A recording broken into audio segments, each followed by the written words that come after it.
Good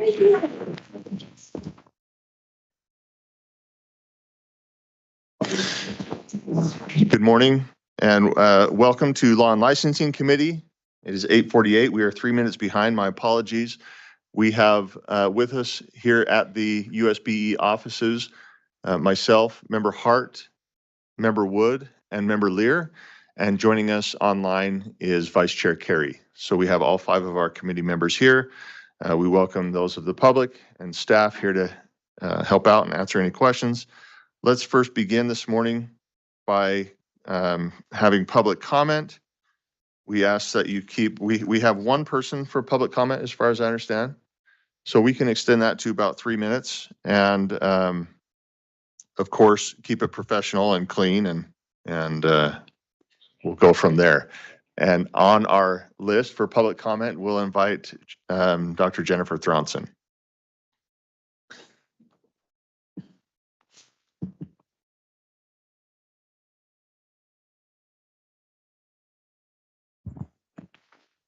Thank you, Committee Chair Highness and committee members. I'm here today to speak to Agenda Item 2.10, so 2.10, GED Options Program.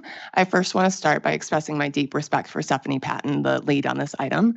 She's a top-notch professional who leverages her deep knowledge and skills to find innovative solutions for our students who are at risk or have failed to earn a high school diploma. My esteem for her is great, and the challenge she is trying to address is admirable. Due to recent circumstances, we were unable to discuss the concerns I had with this prior to this meeting. Therefore, I'm here today to share with you some thoughts for your consideration as you discuss this item. First, the GED Pathway Program as currently designed lowers the bar for what it means to graduate with a high school diploma. The GED exams would earn the student credit for 2.5 to 4 credits of high school graduation per exam, potentially allowing almost half of the required graduation credits if the student took all 4 exams. In reviewing the content of the exams, it is evident that they are loosely aligned to the state standards at an estimated 60% or below. To assert that passing the GED exam is equivalent to the rigor of 4 credits of English, for example, is problematic. Additionally, taking a singular exam to award credit across multiple courses again decreases the rigor and the esteem of earning a high school diploma. We don't want to create diploma factories. In closing, the intent of this pathway is noble and warrants further consideration. As you consider your action on this item today, I would encourage you to send it back to staff and request that Stephanie Patton, in collaboration with USBE's graduation specialist, Kathy Gray, work to refine the proposal to ensure we are maintaining a rigorous expectation for these students while acknowledging the complexity and the need for an alternate path. The intent is valid, and with some additional revisions, the pathway could be implemented to support students more effectively. Thank you for your time. Thank you, Dr. Thronson. And again, for the committee, this is agenda item 2.10, which we will get to later on. So, okay, let's move on to agenda item 2.2. This is data sharing agreement with Jordan School District, and we're going to invite Katie Chalice to tee us up on this one.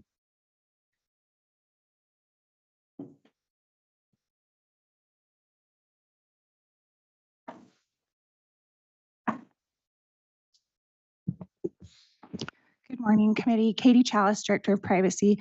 A personal thank you for your timely ending of board meeting yesterday. If you can't tell, everyone's jazzed in the room. Very energetic. Well, hey, Chair, I'll just introduce this item. This is a request from Jordan School District.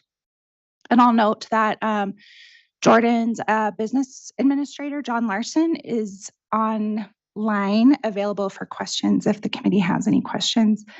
The request is for essentially address information for students who were designated as having Jordan School District listed as their district of residence and yet were attending a different school. The motivation behind this request is to confirm Jordan District would like to essentially audit those results with the assumption that they feel that it is likely that some of those district of residences listed were inaccurate. And that is sort of the limit of my understanding. If the committee has questions about sort of the motivation behind the request, I think John Larson and Deputy Jones and Aaron Breff would be a good fit to answer those questions, but I'm also happy to answer questions about the privacy elements of this agreement. Thank you, Katie. I'm going to open up any questions to the committee that you might have, and I understand you might still be processing, so if it takes a few seconds, that's okay. Chair, I have And a then, question. please, Vice Chair Carey. Yeah, and this could go to anyone that staff feels is in the best position to answer, but I've talked to Deputy Jones about this application several times. What provisions are there in turning over the student data that it will be used solely for the purpose of conducting this audit? It's my understanding there's almost $2 million at play. So I think Jordan School District does have, should have the right to audit. But after this data is provided, what provisions are there that it will only be used for this particular purpose? And then what provisions are there that the data would be either returned or destroyed following the audit? Thank you, Chair. Thank you. I believe that's directed to Katie. Yeah, Whichever answer that. staff Thanks, member is Chair. in the best position to answer. Thank you. Yeah, thanks, Member Carey, for the question. The terms and conditions that we've used in this agreement are the same that we typically use, and there are provisions specifically addressing what you've just mentioned. The standard terms and conditions, it's 33.1 says agency, meaning in this case, Jordan School District, shall not collect, use, or share data beyond the purposes set forth in the attachments. In other words, we have specifically identified the purpose within those attachments. And so Jordan School District be strictly prohibited from using the data beyond the purpose of conducting this audit. Additionally, we will be reaching out to Jordan District at the end of this audit to request a certificate of data destruction, and their obligation is to destroy the data within 30 days of the end of the contract.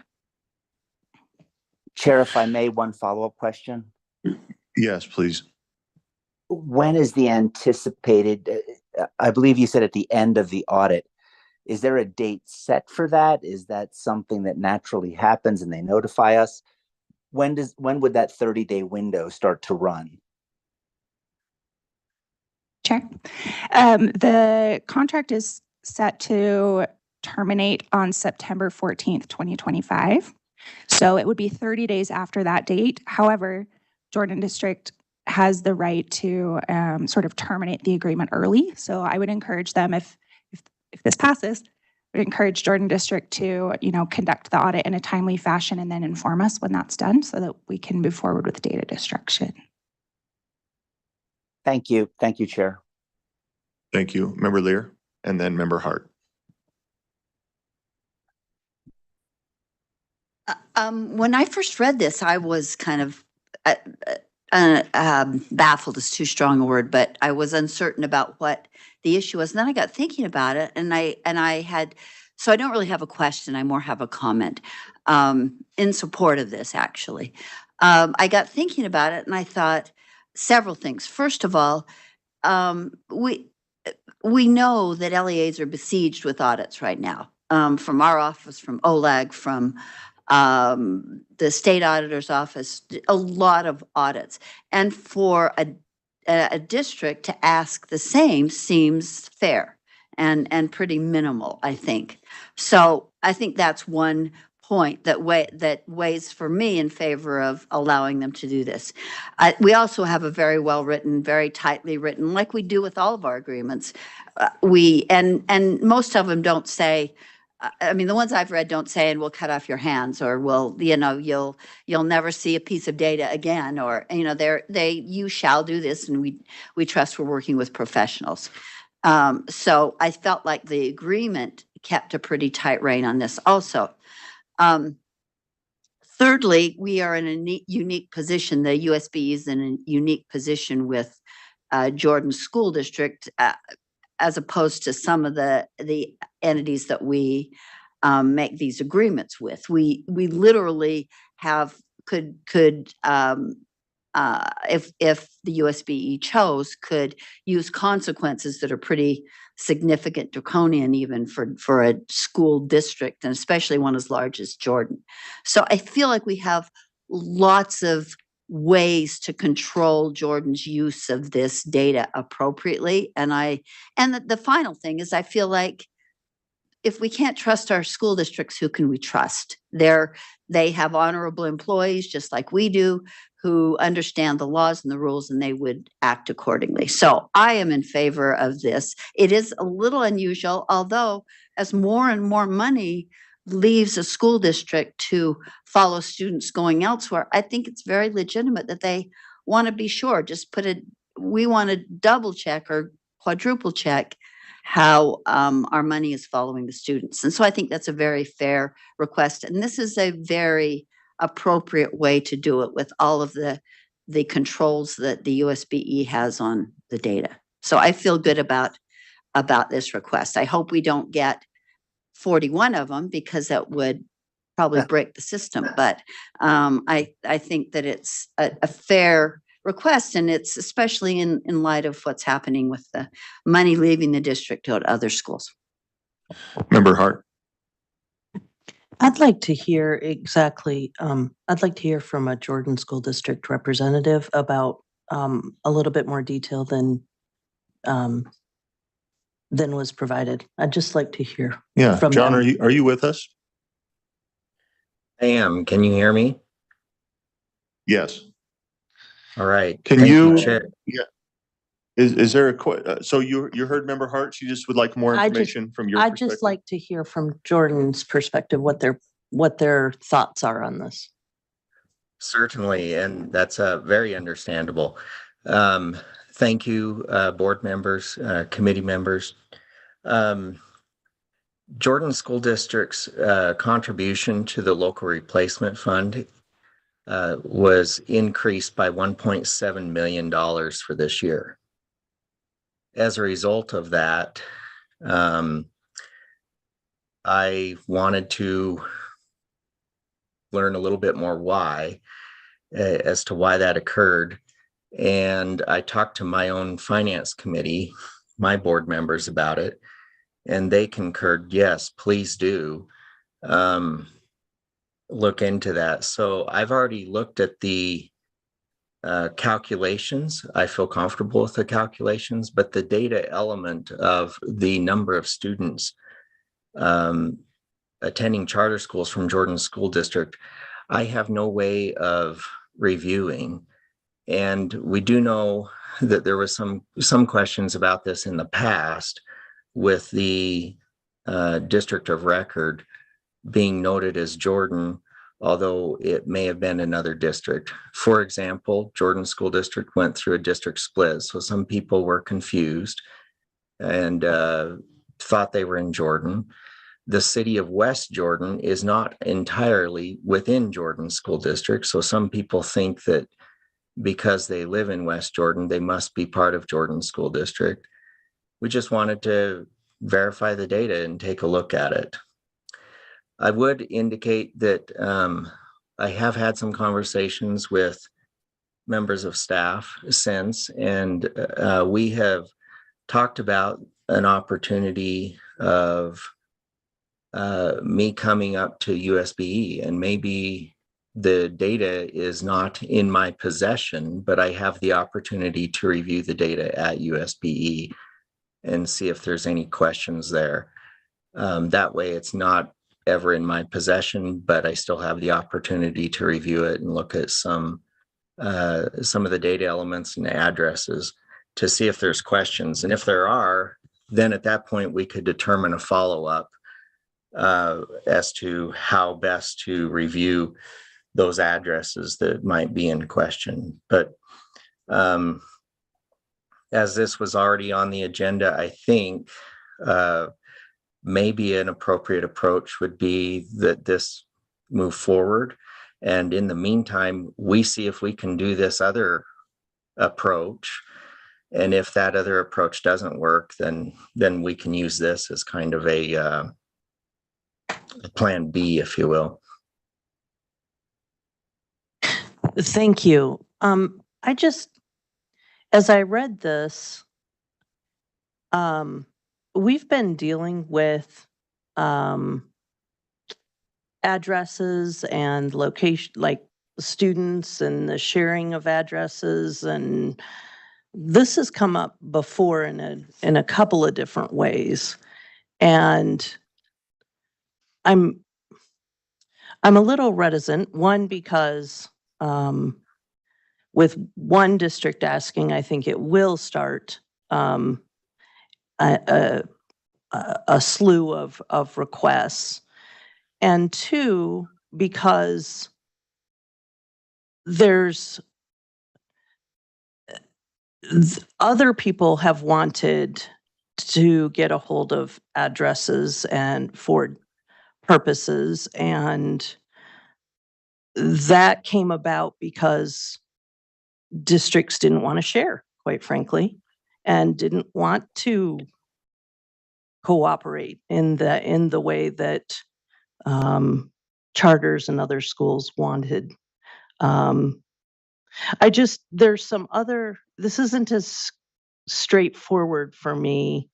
You know, on one hand, I think that our LEAs and charters, all of our public schools, deserve clear information.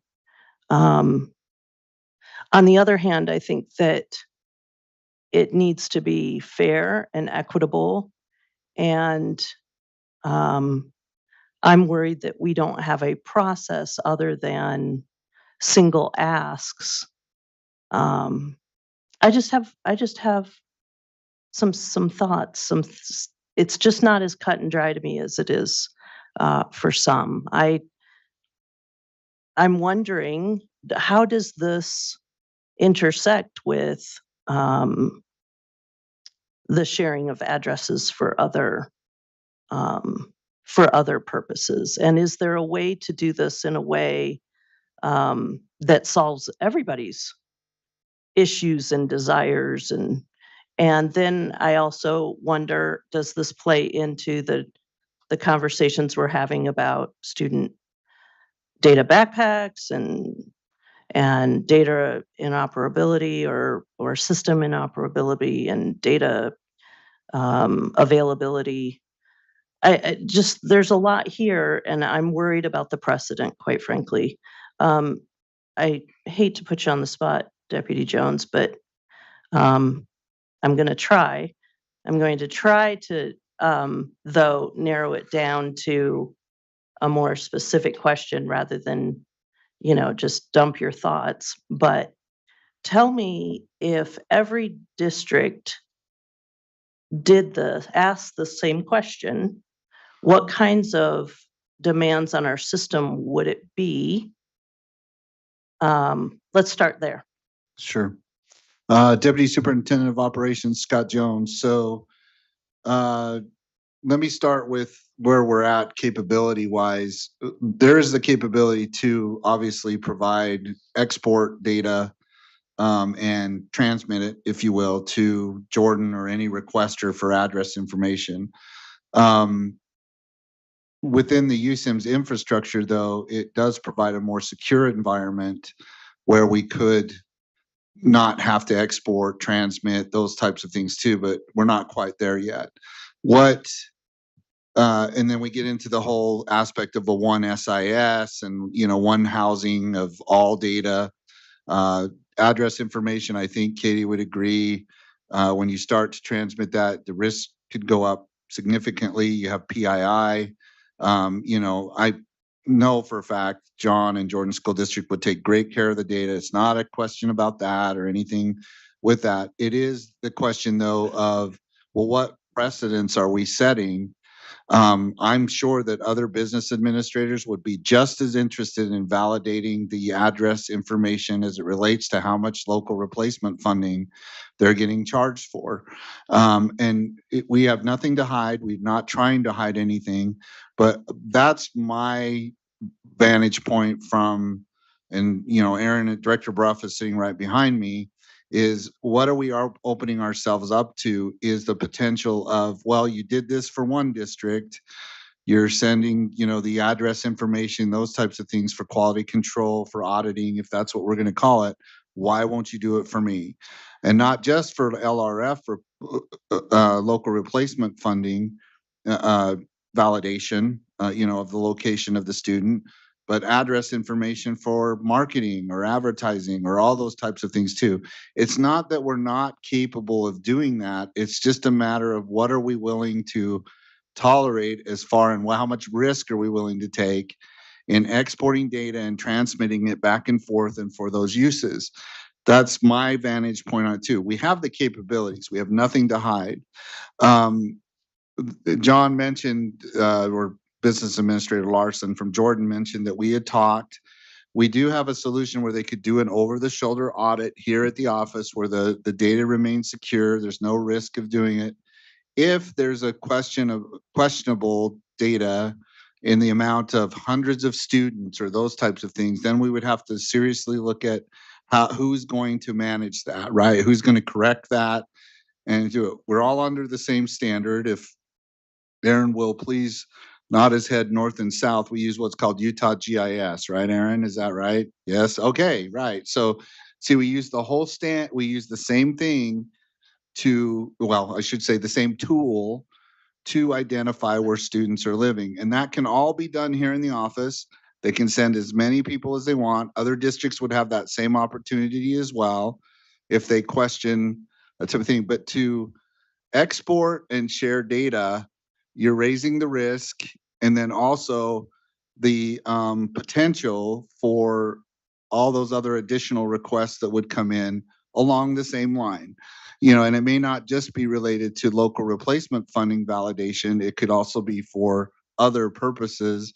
And why did you do this for Jordan, but you're not willing to do it for us type things. I would just heavily emphasize this is a lot of the reason why a one SIS approach is a better approach. And then it's also a good validation of the USIMS infrastructure to try to keep things, but the transmission of data would still have to take place, and sharing of address information is up to the board on how much. That's what we need. While we have the tools, the capabilities there, is what is the position of the policymakers on whether address information should be shared and to what extent and for what purposes. Sorry for the long answer. No worries. We have a follow-up from Member Hart, and then we're going to move to Vice Chair Carey and then to Member Lear. So let me be very clear. I think everybody should have the information. It is not a matter of not sharing the information. Quite frankly, I think everybody should be able to validate that data because it does have enormous financial costs. That's not my problem. That's not my issue. My issue is this the best way to do it? And 2, should there be a regular process? And 3, should it be, who should be able to access that data and what kinds of reasons they should be able to access the data? One idea is to have our own internal audit these, audit the data and look to see what the scope of this could be, because I do see that it is an area of risk and it could be considerable risk. I'm just actually wondering about a more systemic solution to this rather than single one-off requests where somebody has to come look over the shoulder, or we have to send a data set out and then we have to send another data set out. And then we are again revisiting, well, can our public charters then look at their data? Because quite frankly, if that's wrong, then they are drawing inaccurate conclusions about where their students are coming from. So I'm interested in a systemic solution to a problem that I hadn't thought about from this particular angle. And I do sympathize with an LEA being having a bill for students maybe that don't exist, aren't in their area. That's not my issue at all. My issue is solving the problem in an efficient and fair manner that might also solve some other problems. Thank you. Thank you, Member Hart. Vice Chair Carey. Chair, if Deputy Jones is there, I'd like to direct this question to him. Sure. Yeah, so Deputy Jones, and I'm just thinking out loud, but if this board, if our committee were to pass this forward, and I do believe that Jordan School District, I mean, when you're facing that kind of discrepancy, you have a right to have that addressed, and I believe addressed expeditiously. I also agree that, yes, we do need a system-wide approach, but to me, providing data in regards to wanting to audit it for this purpose is very different than providing data to charter schools because they may want to market to a broader audience and other reasons. But if this committee were to pass this out, Deputy Jones, would you and your team in this interim between now and our next board meeting, is that enough time to develop a workable policy so that we're not doing these one-offs every time a district has this, I would say, legitimate concern? I'll say yes. Yeah, Chair Hymas, Aaron and I have consulted and we say yes. So thank you, Aaron. Yes, sir. We have plenty of time, sir. Seriously. Follow up, Vice Chair Carey. Yeah, just one other follow-up, Chair, and that would be when you talk about this over-the-shoulder audit, and I know we've talked about this prior to today's meeting, but when this discussion is about, you know, them coming to us, I do like that as a maybe a one-off solution. Could you walk me through that process? How would that look, generally speaking? Sure. So, Chair Hymas, if I may, through you, we would export the data, right? We would have it set up in a table so that any individual, if it's John or whoever comes, B.A. Larson comes from Jordan, would have that already for them to review. Then we'd have the tool available where they could sample particular things to see, okay, what address are you looking at? You know, how did you determine or see how, you know, why that you designated that charter school student is living within your district boundary. If they question that, I mean, we're talking probably about, just as an example, a student may live right on the border of, say, Granite and Jordan.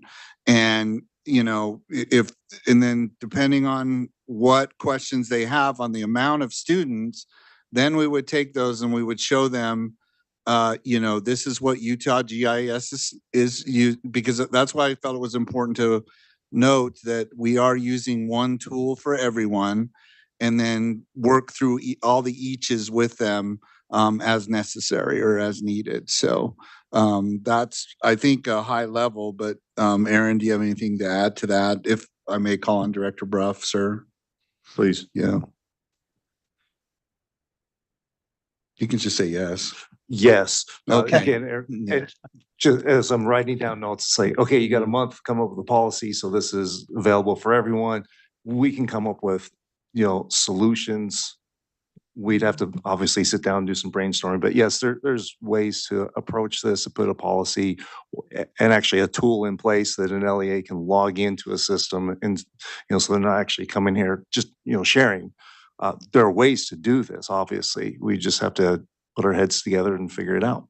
Okay, thank you. And then Vice Chair Carey, I don't know if you have another follow-up, but let me just invite the committee as we're going through this discussion that if there is a motion that you'd like to put forth or start creating, then let's start putting something on the floor that we can debate.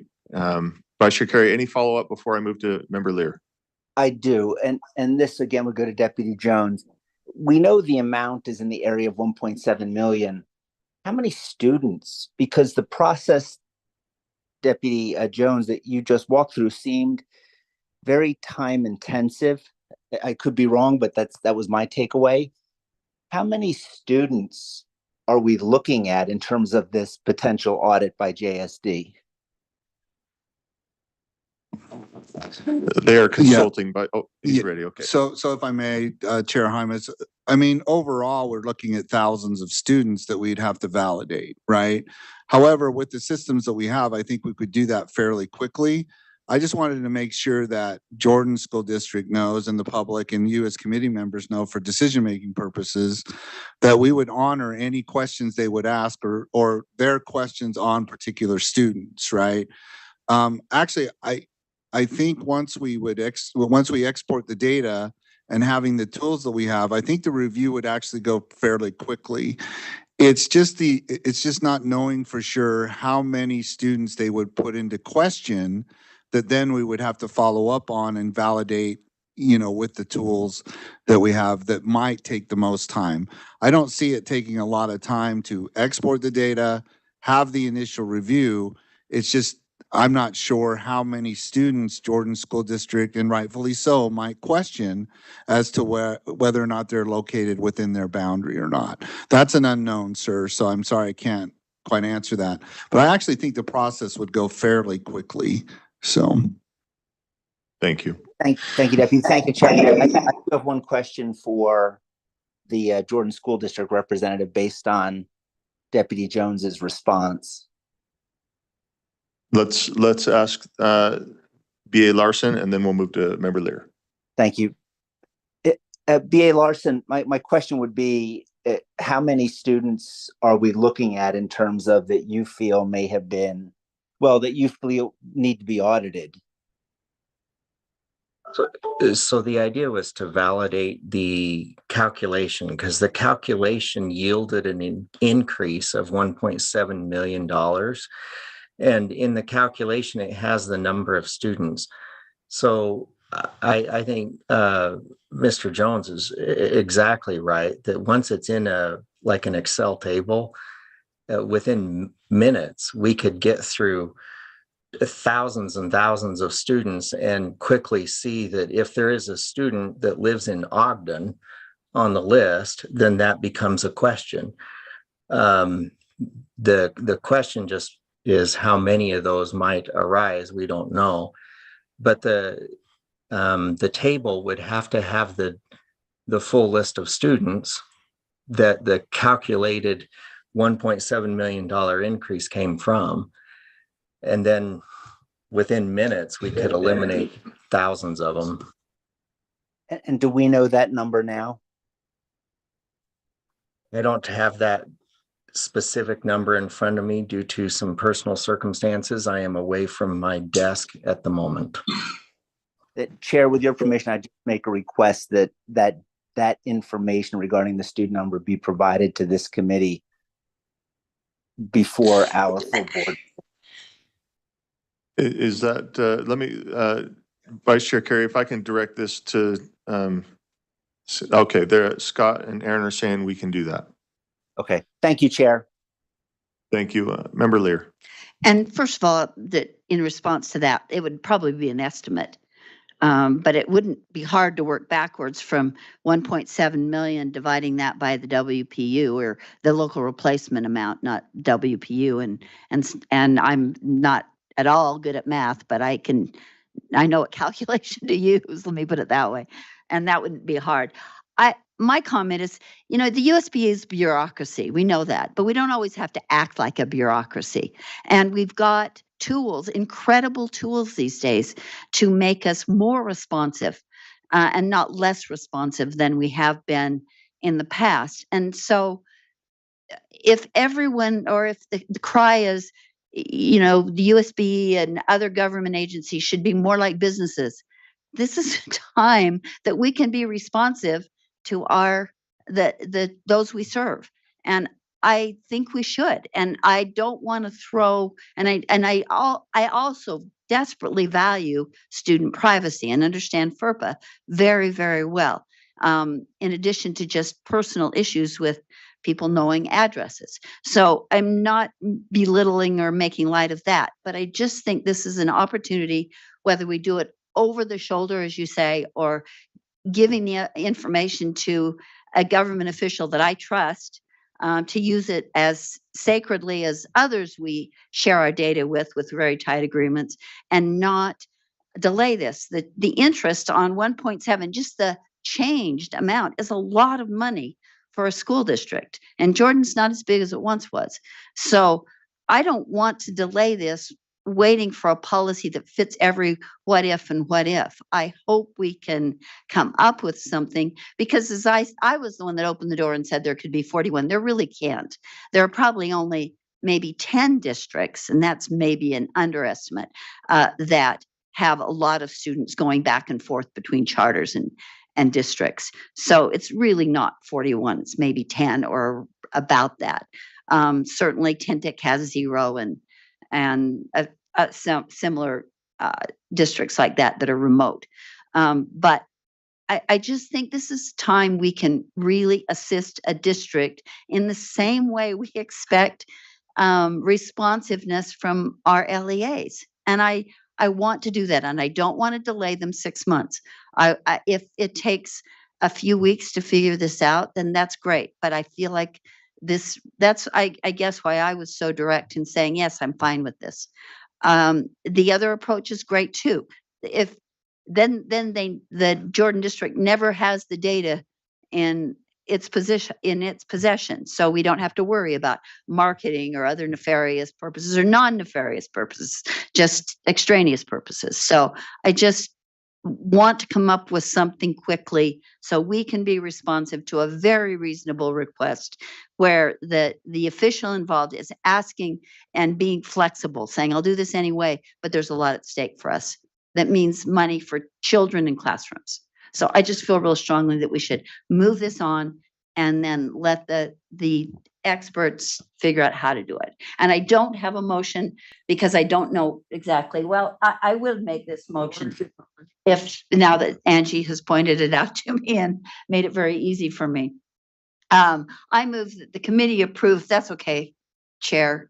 Did you Please. are ready for that? That the committee approve the data sharing agreement with Jordan School District and forward to the board for approval. And let me just tack on the end, and continue to work with Jordan District if there's a more secure, less cumbersome, or if there's a more secure or better approach, to use that, but allow the situation to move forward. So Why don't you keep an eye on the screen, Member Lear, and I make am. sure you're. And request staff work with Jordan School to a potential alternative. That works. You can just say, Angie, that works for both the district, or that's most secure for both the district and USBE, if that's okay. Chair, I have an amendment. Yeah, Vice Chair Carey, let me get this on the floor and then we'll move to amend. Let's get this situated first. Member Lear, how is this where you would like it? I would just add the word potential secure alternative, secure and before alternative, and I'm going to add some adjectives, but secure and no, down on the last line, Angie.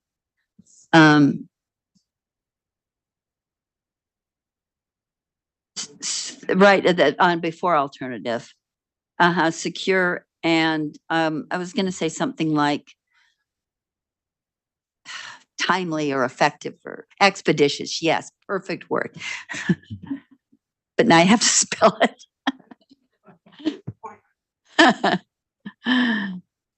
Good job. Okay. That is my motion. Thank you. And then I'm sure welcome any additions. The motion before the committee is that the committee approve the data sharing agreement with Jordan School District and forward to the board for approval, and request staff work with Jordan School District to identify a potential secure and expeditious alternative that works for the district and USBE. And Vice Chair Carey, before we jump to an amendment here, I'd like to speak to this. I haven't spoken on this yet, and I'd like to speak in speaking to this motion as well.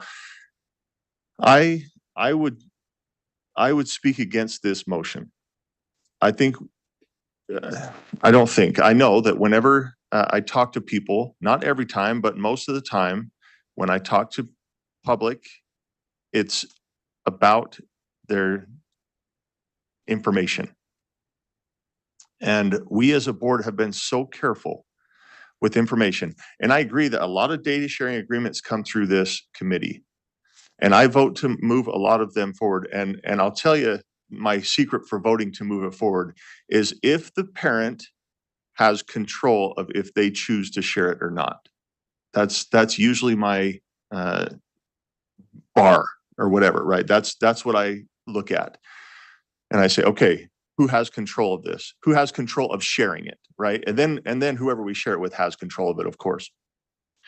But that's what I look at. This is not one of those where the parent has any say.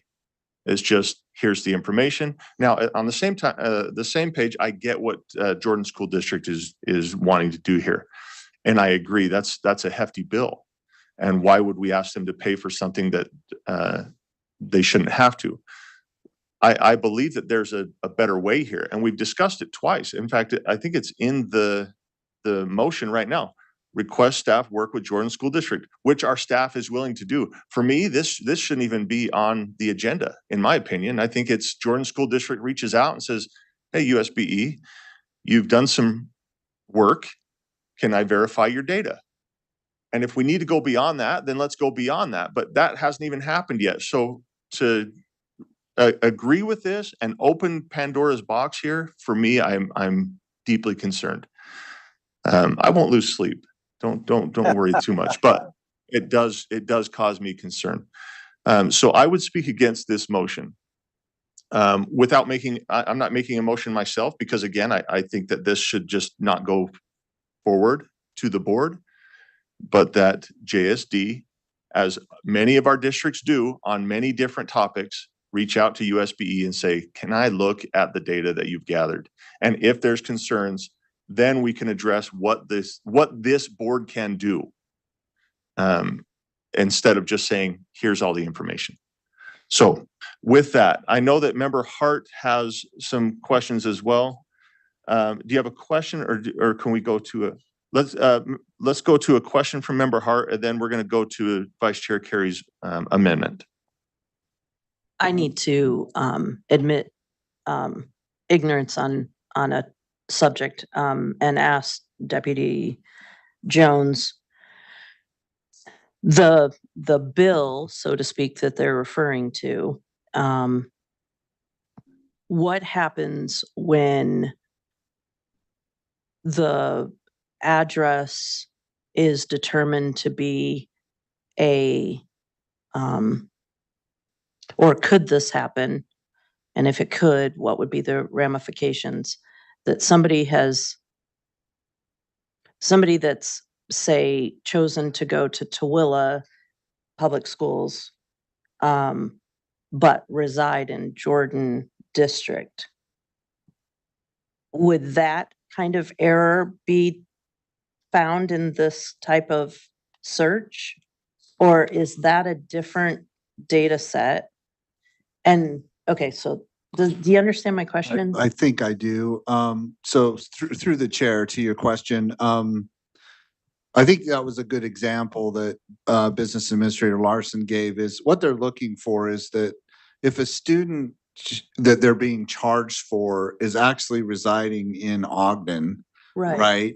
Then we would we would obviously make the adjustments, right? We would make the corrections and not charge them as much to it. With the process that we would need to take for those corrections. So, I mean, conceivably that there could be those types of errors. So if I get your example right, I think maybe you're saying the same thing that, hey, if there's a student that comes up when we do the export and it's clear that their address is in Tooele, and for some reason we're charging that, but they're attending a, a charter school in the Jordan School District boundary, or, those types of things, we would make those corrections. I worry more about what I'll say are the students that live on like really close to the borders, right? It's easy to correct if it's clearly that a student is living, in a distant district or other area. I think what we might run into is questions about the boundaries between, proximity of Jordan to, say, Granite, or, in that street that is right on thing. That I think that's where we're going to get really into having to delve those out or clarify those further. We can make the corrections or the adjustments for clearly kids that should not have been counted in their calculation. What I'm asking about isn't even like, take charters out of it. Okay. What if a Jordan student is going to school in Tooele and Granite is being charged for it?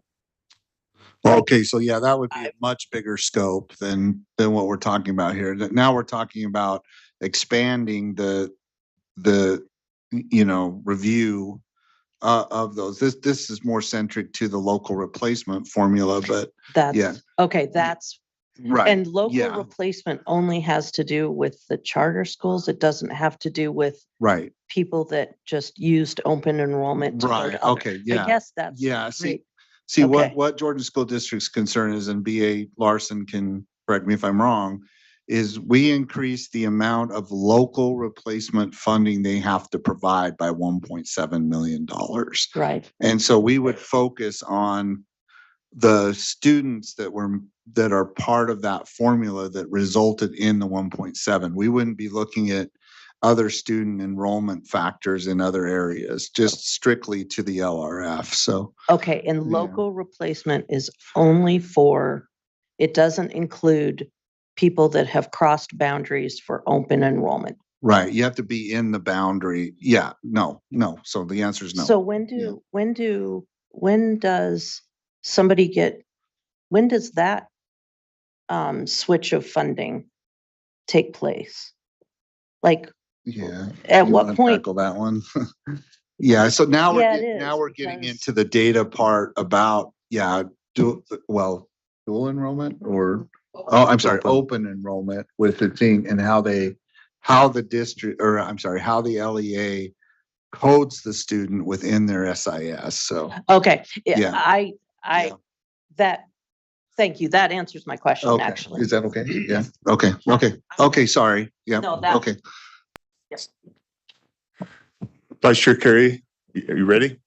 I am. Thank you, Chair. I just have an amendment to the motion, and that would, I guess, as I'm looking at this, a part 3, and that would be that the committee directs staff to formulate a data sharing policy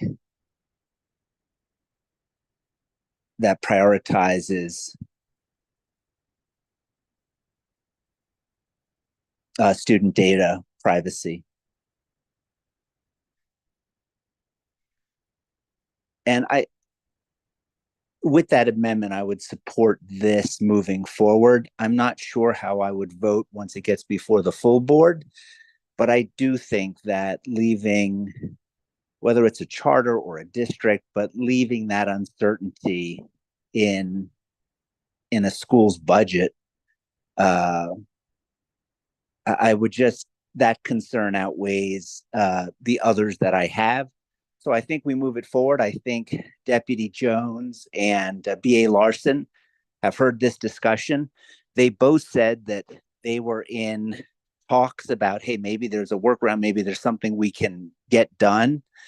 And I'm hoping that in the next 30 days, they can do that, and maybe this becomes a moot point. But even if it does, we would then have the benefit of having this broader policy before us for us to consider. Thanks, Chair. Thank you. Can you see the screen right here, Member Carey? And does this capture what this quick sentence capture what you're expressing? Yes, sir, it does. Okay. So the motion to amend is that the committee add to the main motion, direct staff to prepare a data sharing policy that prioritizes student data privacy. Is there any discussion to this motion, Member Lear? And I'm still just uncertain about what this means for Jordan in the short term. Do we move forward with sharing with data while sharing the data while this policy's in development? Or are we, throwing this up as and I'm going to be a little over exaggerating for effect. Are we throwing up another roadblock? Well, this, from what I understand, this adds to your motion, which requests that. So this doesn't replace your motion. This is just a third part 3. So part 2 is still active Okay. of your motion. All right. So all right. staff would still be working with JSD even before this comes to the full board. Is that Get understood that. correctly? Yeah. And for the record, if we can do it the way you propose, Matt, I am fine with that too. I just want something that helps Jordan in short of 6 months. Well, our Sure. staff is So going to 2 work with weeks. Jordan. And Yeah, that's great. so Chair, to assure you and members of the committee and Jordan School District, we will set a meeting up with Business Administrator Larson and whoever he designates to come here, and we will take care of them. We will take care of them in 2 weeks. The only issue is I just don't have your board direction on being able to transmit the data to them. Right. So our solution was just to have them come here, take care of them in between now, and then to Board Member Carey's request, work on, between now and the next board meeting, do all that. So we will take care of Jordan to the fullest extent possible and as quickly as possible. So. Yes. Thank you. So again, we have a motion to amend on the floor that the committee add to the main motion, direct staff to prepare a data sharing policy that prioritizes student data privacy. So we can. Well, can I speak to it really quickly before? Sure. Thank you, Chair. I just wanted to share with the committee, because the motion is requesting a policy on data sharing that prioritizes student security of their data. We do have Board Policy 3006 that actually is about data sharing, which is why this motion is before the committee.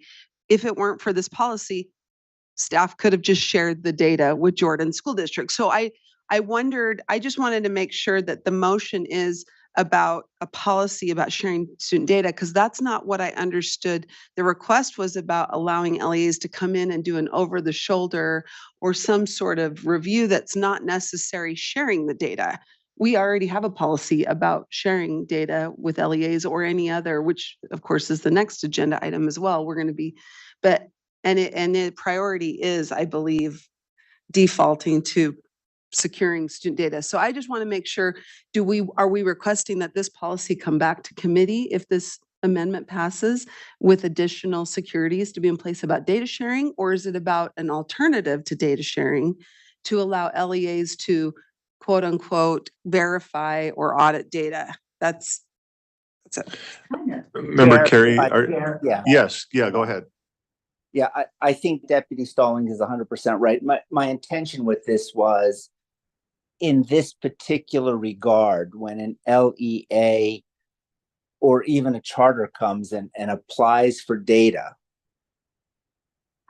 is there another policy we could implement or put into place that still prioritizes data privacy, but allows for the sharing? I guess I define sharing slightly differently. I don't look at sharing as the actual physical or electronic transmission from party A to party B, but rather, hey, we're providing this data. That's sharing to me. So is there another route that we could take to address these types of particular applications? So that was my intention, and I appreciate Deputy Stallings bringing that up. Thank you. Katie has some thoughts on that. Thanks, Chair. And I'm curious to know if I'm going to throw something out there for the committee to consider that might address what Member Carey is, or Vice Chair Carey is getting at. We, as Angie mentioned, we have a data governance policy, which is board policy 3006. That's like my heart and soul. This is how I determine how to behave when we get a data request. So as Angie mentions, that policy is in place. One consideration that the committee could make is to direct staff to address specifically, make an amendment to that policy to specifically address this type of data request. And then in that way, the board can direct us as staff on how to behave for similar requests going forward. But I'll clarify that the policy already tells us how to behave in general, which is why this agreement is before you today, as Angie mentioned. So you're recommending, Katie, that we look at the current policy and amend as needed. Yes, amend to provide specific policy on a request such as this. That's my understanding from the committee, is that the committee would like to have an alternative solution for moving forward if other requests come forward. So that's a potential solution. Vice Chair Carey, what are your thoughts on that? This is your motion. Yeah, I think that would be fine. And we have a question from Member Hart. If I'm tracking right, are we talking about, when we say this particular request, it almost feels like to me an internal data request, internal to our school systems, versus external data requests, which are outside agencies. Is that the distinction we're looking at? Because when we say for situations such as this, I just want to define what this is. Are we talking about when we're sharing inside of our own ecosystem? Is that what we're going after, or is it something else?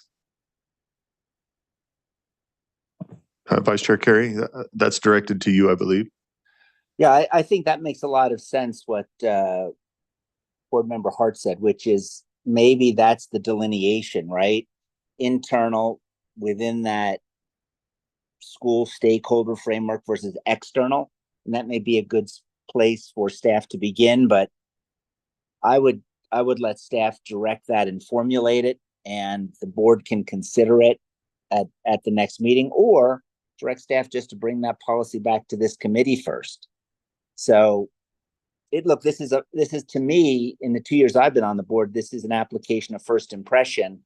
I haven't seen it before. So I don't think we need to rush the policy, but we do need to prioritize Jordan's application, I believe, because of the amount of money that's the uncertainty surrounding that amount of money. Thank you, Chair. Thank you. So we have some on the screen, Vice Chair Carey, we have some potential amended language. Direct staff to prepare draft amendments to Board Policy 3006 to provide a process specific to sharing data internally with an LEA. I believe that would replace your original language for your motion to amend. If you are okay with that, then we will move forward, but I want to get your approval since it's in your name. Thank you, Chair. That language is fine, but at the very end, after internally with an LEA, perhaps a comma, and just which prioritizes student data privacy. Doesn't mean we can't do it, but I think that should be the poll star as we consider the amendments. Well, this is your motion, and so we're going to put it on there. So the motion to amend is that the committee add to the main motion, direct staff to prepare draft amendments to Board Policy 3006 to provide a process specific to sharing data internally with an LEA, which prioritizes student data privacy. Are we ready to vote on this amendment?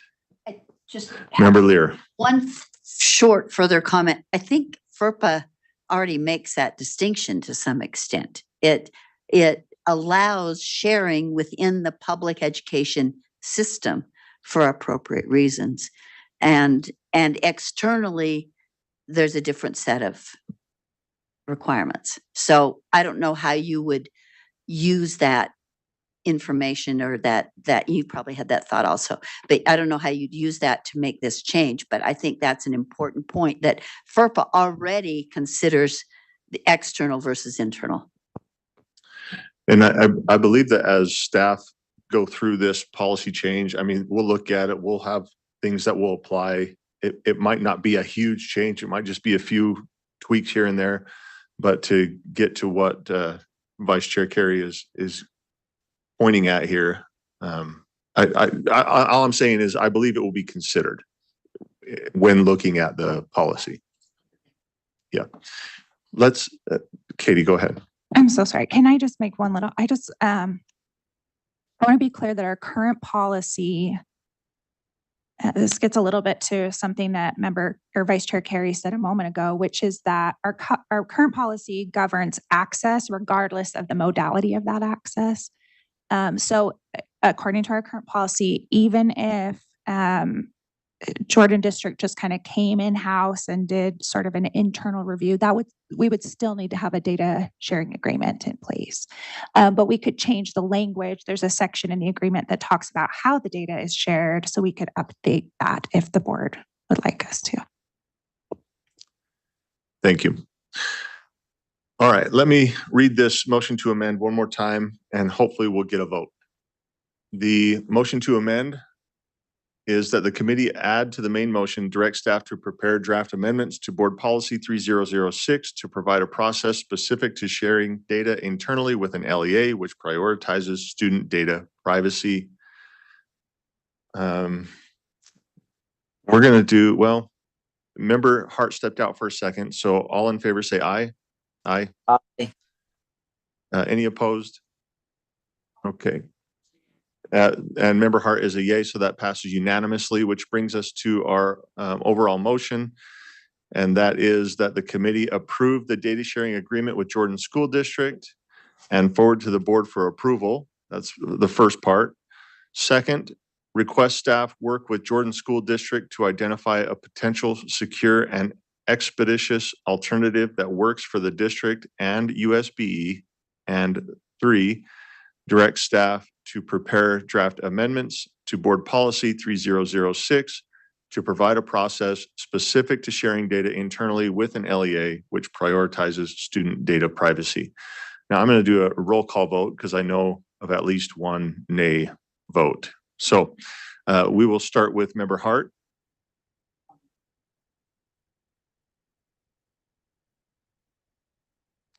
Member Wood. Member Lear. Vice Chair Carey. I'm a yes, but Chair, I can't hear any of the votes, but I am. Apologies. Yep. Yes, Member Hart was a yes. Member Wood was a yes. Member Lear is a yes. Member Vice Chair Carey is a yes, and Member Hymas is a no. So that passes 4-1. Thank you, BA Larson, for your time, and staff for your time as well. Okay, committee members, that took us 1 hour. Let's go into another data sharing. Agenda item 2.3, amendment to data sharing agreement with Palacios, Bowman, and Larson. And again, we have Katie to tee us up. Thank you. I'll introduce myself again. Katie Chalice, Director of Privacy. This is a request. This is an amendment. So this, the original agreement was first put in place in 2019. It's a research data sharing agreement. I'll note that we have 2 of the researchers online. If the committee has questions for them, we've got Dr. Natalie Bowman and Dr. Natalia Palacios. The request is 2-part. One is to extend the duration of the agreement. There was a delay in providing the data to the researchers, so they're seeking an addition of 2 years to continue their work. And additionally, they are seeking 2 additional data elements for the student, for the same students for which they already have data, but they don't have these particular data elements. So they're seeking permission from the committee to make those 2 amendments. Thank you. Questions from the committee on this agreement here? And again, this is an amendment, and if you look in the backup, they're looking for two things, right? And maybe you said it, Katie, and maybe I just got sidetracked. But they're looking for, they have data from 2015. They're looking for a data point in 2018 from the same families that they had already received the data from. So there's no additional families or information they're trying to get outside of those families. So they're trying to get from 2015 to 2008, not two, but 2015 point to point 2018. And then they're asking to extend for 2 years because of a hang up. I don't know what exactly that is, but does that, Katie, that sounds right? Yes, I invite the, Chair, you might want to ask the researchers that question just to confirm. That is my understanding, but yeah. Okay, we have two Dr. Natalie's with us, Palacios and Bowman.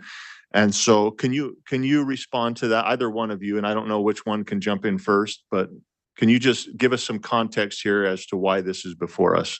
Sure.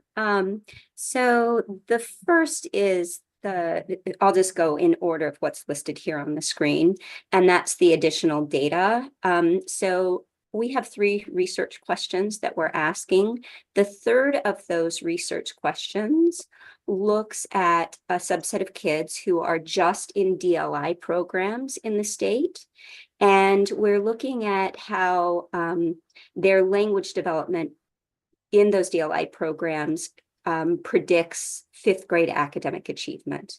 And so we start with a group of kids that were enrolled in those DLI programs in 1st grade. And so we have that data, special education and low income status data from 1st grade. The data that we're looking at for language development data happens to be in 4th grade, which is in 2018. And so we've created language profiles based upon their language development in English and Spanish, and then want to use that language profile to predict academic outcomes in 5th grade. We did not originally request 4th grade special education and low income status, but need that information because we need to control for it in the analysis, because 4th grade is the beginning point for the analysis for these kids.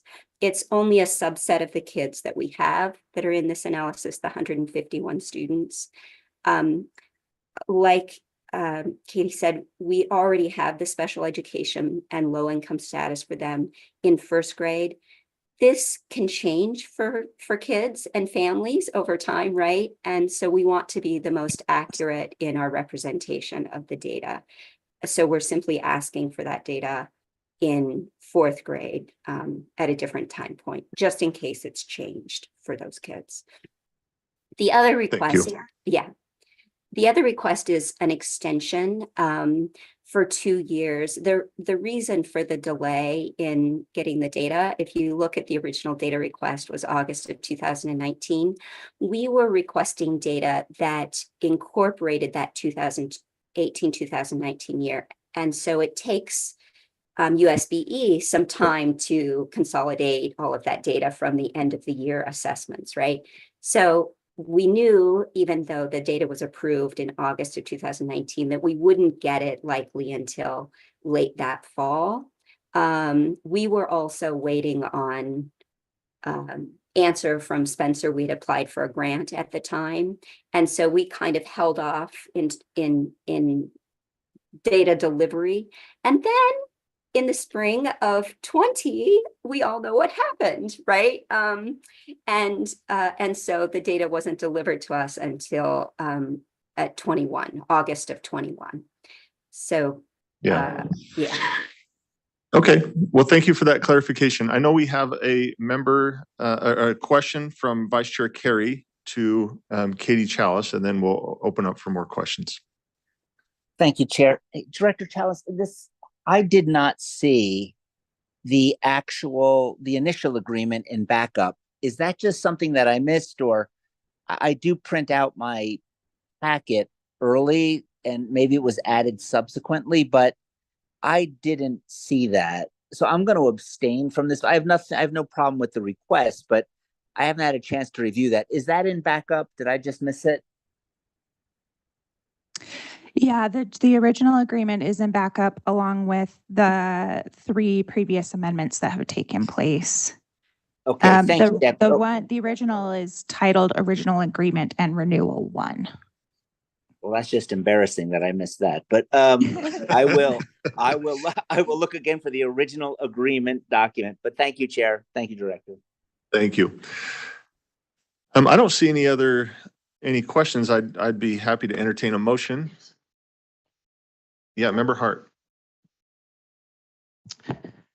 I move that the committee approve Amendment 4 to the data sharing agreement with Palacios, Bowman, and Larson, USBE 210073DA, and forward to the board for approval.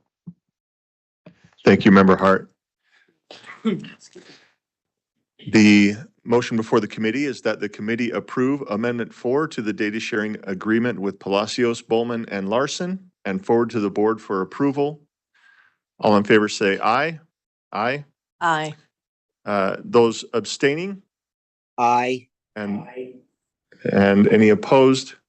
That passes with 3 ayes from Member Wood, Member Hart, Member Hymas, and 4 now Member Lear, and 1 abstention from Member Carey. Thank you. Let's move forward to agenda. Oh, and thank you, Dr. Bowman and Dr. Palacios, for your time.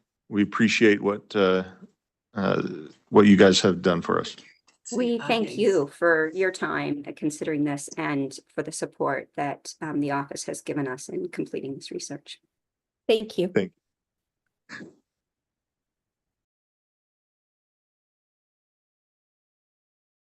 Agenda item 2.4, Granite School District Charter School Authorizers Application. And we have Scott Jones here. He's going to get us started. And we do have Rick Anthony online here as well. Thank you for your patience, Rick. Scott, please. Thank you, Chair Hymas. Deputy Superintendent of Operations, Scott Jones. Did you want to go, Andrew? Well, either way, yeah, he just called on me. So, okay. The policy for the Utah State Board of Education policy is to ensure that charter school authorizers have the processes in place and the documents that they use for applications for new schools, satellites, expansions, and or transfer of authorizers. So the purpose of this agenda item is specifically to ensure that the Law and Licensing Committee reviews Granite School District submissions of their processes and their tools or documents, if you will, for new charter school applications, expansion, satellites, and or transfer of authorizers in accordance with applicable rules, the code. Chair Hymas and members of the committee, that's the intent of the item, is to get your recommendation to the board on whether or not to approve their applications, their application processes for all of those. Now, during the course of the discussion, it may come up about a current situation going on with a particular charter school that was named in the letter that we received from Dr. Nye at the time was the superintendent. He's no longer there. And it is in the policy that the board shall approve authorizers applications for you to approve their application processes within 90 days. This letter was received on June 25th. So that gives until September 24th for, following the 90-day rule or the 90-day requirement. So again, the emphasis is on overall new satellite expansion thing, but obviously, given the current situation, there is the consideration of Ames charter school that is within the Granite School District boundary. So that's the background, Chair Hymas. The intent of the agenda item for your recommendation to the board on whether or not to approve GSD's application processes. Thank you, sir.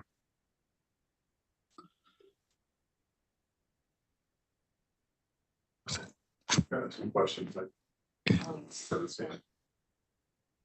Oh, I'm sorry, sir. Yes, sir. Oh, No, I don't know who was first, Member Lear or Member Wood.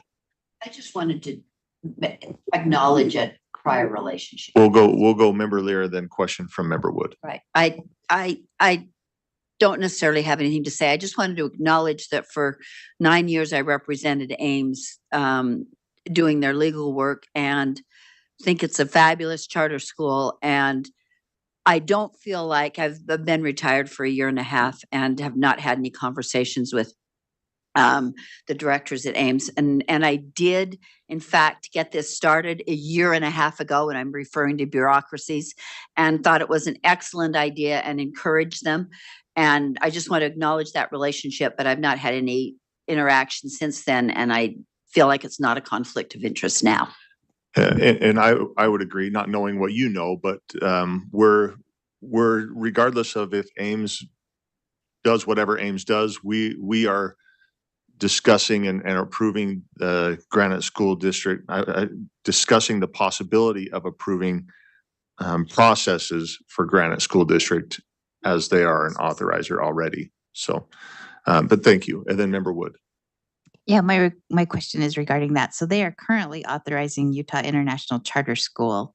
So did they not have these processes in place? Is that why we're now choosing to look through these processes, or how did they become an authorizer if these processes weren't in place? Scott, please. Do you want me to, or? Yeah, we have it's a staff policy, battle that's going the on code here. thing, so yeah. Okay, Angie. So prior to about 2019, the code stated that certain entities could be an authorizer, and you may remember the process before 2019. If an authorizer, specifically the State Charter School Board, approved a school, then the State Board of Education did a secondary final approval of each of those applications. In the legislation that passed in 2018 that took effect in 2019, instead of doing a secondary approval of all these actions, including expansion requests and satellite requests, et cetera, the legislature said, instead of you doing the secondary approval, we're going to have the board review authorizer processes. And so a minute ago, I showed you the board rule. So it's not a matter of whether they had existing processes or not, they may have, but the requirement for them to submit their processes to the board for approval didn't begin until the 21-22 school year. So they are authorizers, meaning they do authorize and have an existing school, but they are not authorized by law to approve any additional schools, accept transfers, grant requests for expansion, satellites, et cetera, unless and until they do this. So you can see here in subsection 3, and I'm looking at R2775552. You can see here in subsection 3, new authorizer, and then it says here an existing authorizer may not authorize a new charter school for the 21-22 school year or beyond unless and until they get their processes approved. So I don't know what processes they might have had in place prior. This is not saying that it was bad or good. It's just that there's now a legal requirement that the board approve their processes before they take additional further action to approve, expand, et cetera. Thank you. We, in full disclosure to the public, we kind of made sure this got out to the committee, so we had plenty of time to make sure that we had a good understanding. I do want to just briefly, Rick, I don't see any questions here, and I'd like to move to some motion. I do have some questions. Okay, perfect. So Rick, if you can just kind of, my question to you and what I'd like you to do is just kind of help us understand where you got these processes from. And you mentioned that you had worked with a couple of authorizers already. And then if you just kind of clarify on that, and then we'll turn time over to Vice Chair Carey. Thanks, Board Chair Hymas. Can you hear me okay? Yes, sir. Okay, thank you. To your specific question, and it's already been said by many in the group, part of what prompted this effort was discussions with Ames and a transfer of authorization to Ames. We secured an outside consultant to help us review state law and board rule to make sure we put together our process in a way that complied with all of those. And so essentially it was our first rodeo in all the new legislation and board rule, making sure that we had a solid process put together that was in compliance. So essentially that was our process in putting this together, if that answers your question. Yes, thank you. Vice Chair Carey, questions? Yeah, thank you, Chair.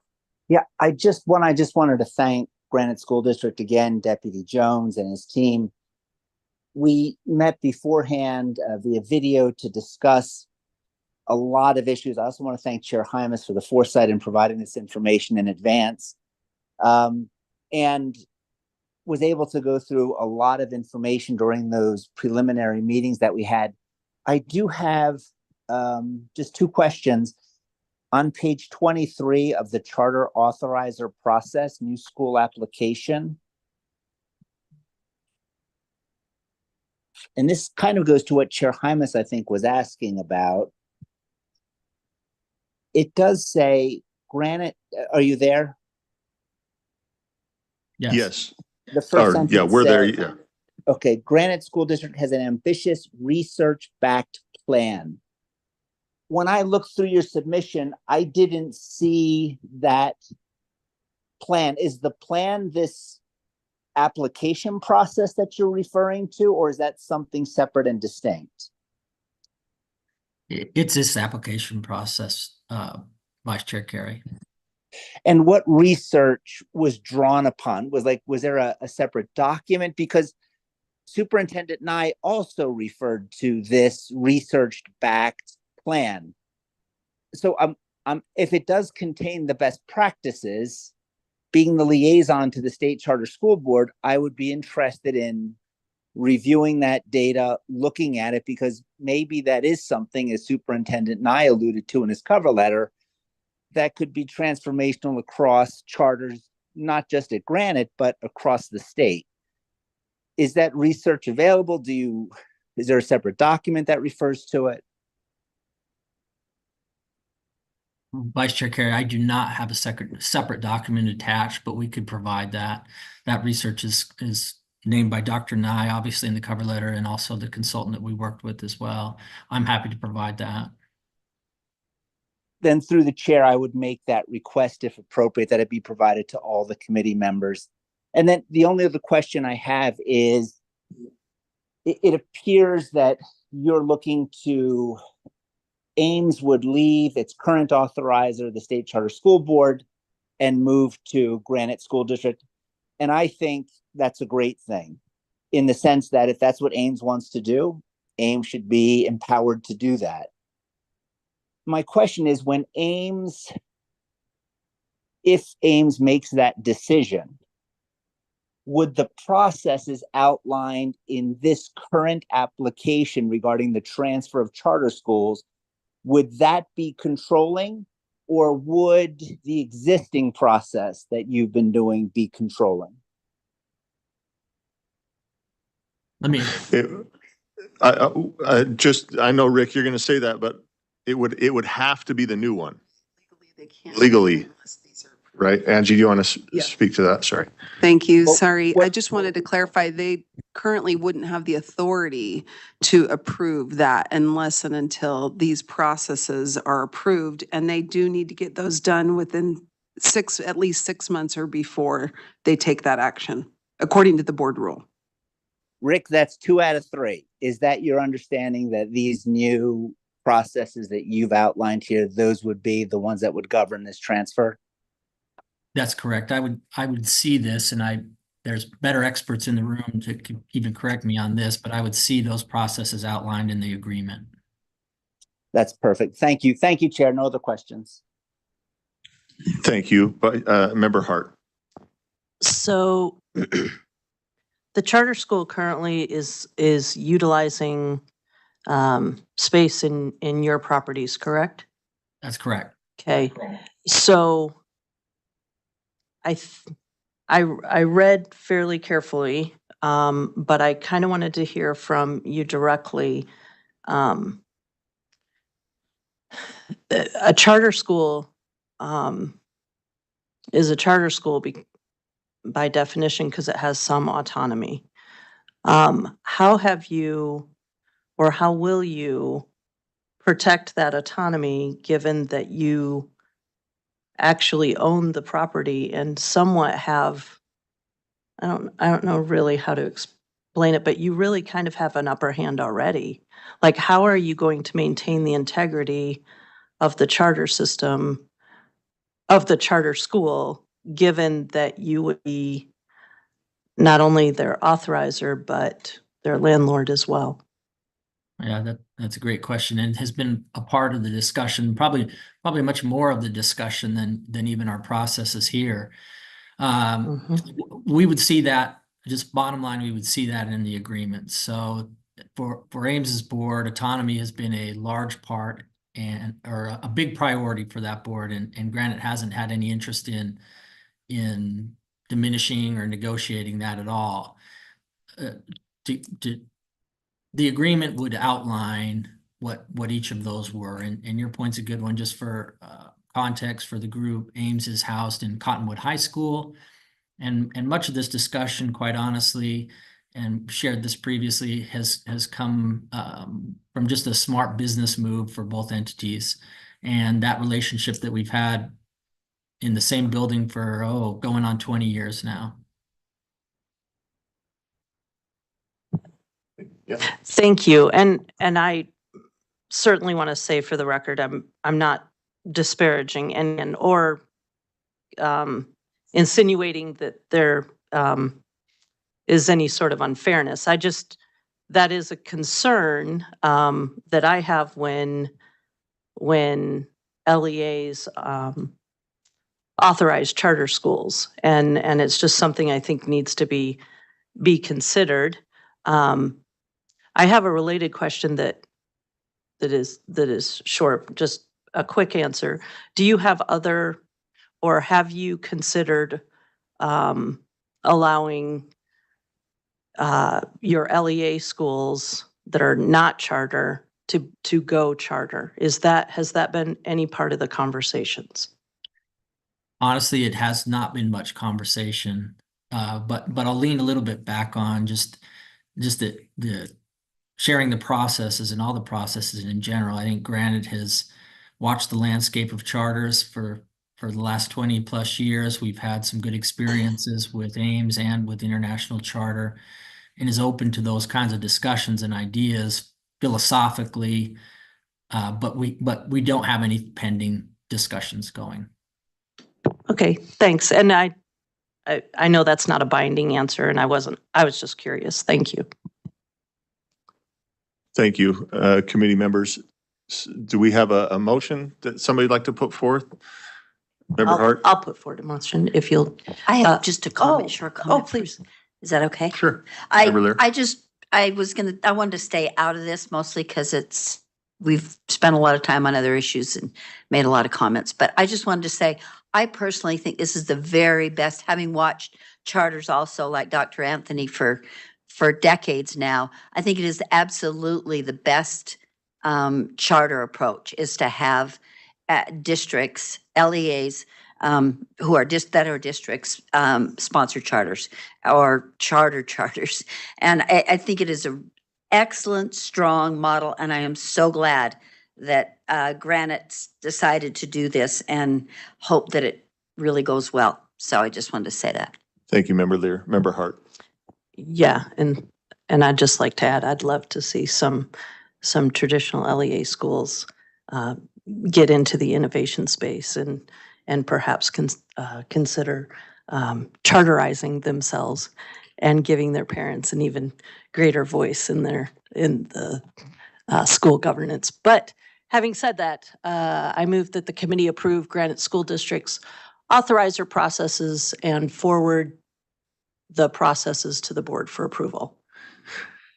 Thank you, Member Hart. The motion before the committee is that the committee approves Granite School District's authorizer processes and forwards the processes to the board for approval. Let's do roll call vote just because with the online it's going to be more clear. Please use your mics so that the public can hear. We'll start with Member Lear. Aye. Member Wood. Yes. Member Hart. Yes. Vice Chair Carey. Yes. And Member Hymas is a yes. Thank you, Rick, for your time and energy, and thank you, staff, as well. Let's move on to agenda item 2.5, R277-701, early college prep or early college programs. And we have Ben Rasmussen is going to start us. Go ahead. Thank you, Chair. Ben Rasmussen, Director of Law and Professional Practices. R27701 is before the committee because of recent legislative changes. This is a situation where the legislature added a requirement on concurrent enrollment that requires LEAs to enter into contracts to make sure that students have access to online current enrollment courses that the LEA may not offer. We've basically wanted to make sure the rule pointed people that access the rule to the statute so they knew the requirements. And so we've added the definition of eligible institution on line 29. And then down later on, we have just in, I think it's section 173, thank you. We have added just a requirement that they offer these courses consistent with what the statutory requirement is. The other change that we've made to the rule is just the oversight framework. This one, I believe we ended up as a category 3 because there is some level of monitoring involved. Happy to answer any questions you have on the rule, but that's what's proposed on this one. Thank you. Any questions from the committee?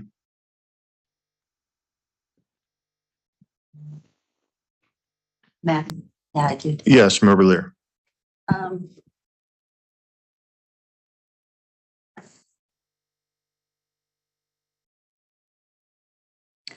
Yes, on line 173, where you just sent us, an LEA shall contract with an eligible institution to provide a concurrent enrollment course as required.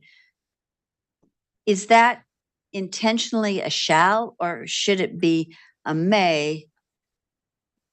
My thinking being when I read it, that an LEA doesn't have to contract at all. So if that's based on the language of the statute, which says in paragraph 4 of 10.303, an LEA shall contract with an LEA eligible institution if the LEA's designated institution of higher education doesn't. Then there's a number of criteria there.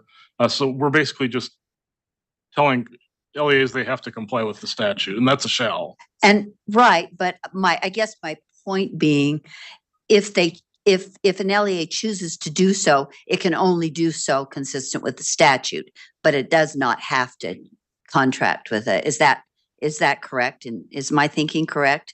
Or are you telling me that they go ahead, Angie, if you yes. This actually just passed this last session, and it actually now says if a student would like to participate and enroll in an online course. So general concurrent enrollment, you're right. LEAs generally are kind of assigned to regional institutions. But now this new subsection 5, which is showing on the screen, is new language that says, let's say that it's Nebo School District and they're working with SNO, or who depends on which institution they have a relationship with. But SNO doesn't have the course that the student wants, and the student wants to take a course from Utah State or from SLIC.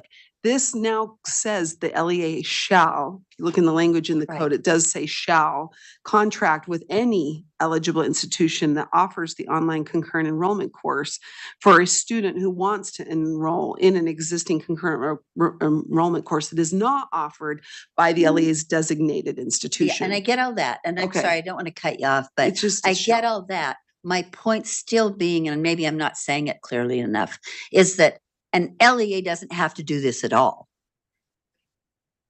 I mean, it doesn't have to contract. It doesn't have to contract at all for concurrent enrollment if it doesn't want to. That's my point, right? Am I wrong in that? I think the code actually says It if a has to do. student, if a student No, wants. if a student, but that's where I'm not communicating it accurately. Okay. What I'm saying is, yes, if a student wants a course, absolutely. But there are probably many LEAs that don't do concurrent enrollment. That's my point. So my suggestion or my point was, and it may seem kind of tedious, and if you want to leave it this way with the general understanding that they don't have to do, they meaning LEAs don't have to do concurrent at all.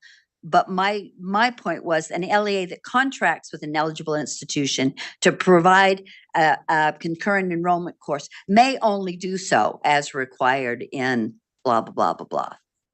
If you'd like to make an amendment.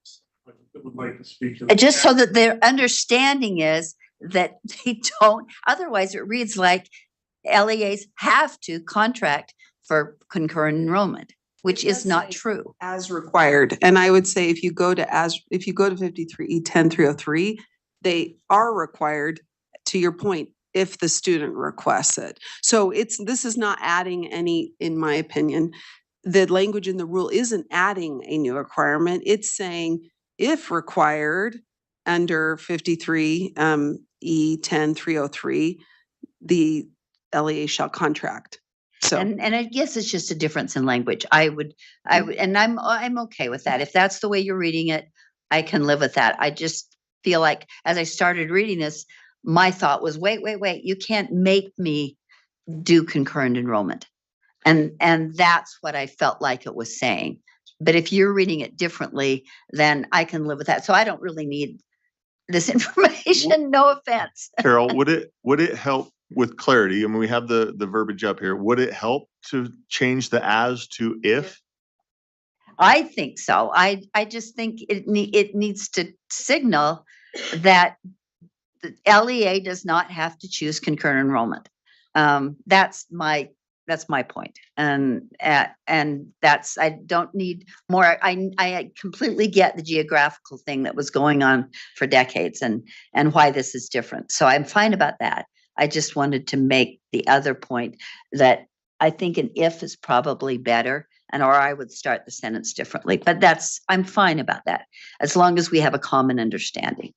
I don't have any objection to that. Member Wood, any objection to changing to if? Vice Chair Carey? No. Okay. We have some staff here. Okay. No, I don't want to spend another. No objection. No objection to the change. That's what I meant. Yeah, I got that. Thank you. Okay. Thanks, Vice Chair Carey. Ben, your face is telling us something, but turn your mic on, will you? instead of as, she's recommending it. I could print enrollment. Okay, yeah, that's fine. I don't see any issue there. I agree. It could offer some clarity because when you read, traditionally when we read as required, we're just saying, no, it's required. Law is requiring it. But That's to Carol's what I point, read it, when I started reading it. I had one more comment that's more again about syntax through the rule than anywhere else.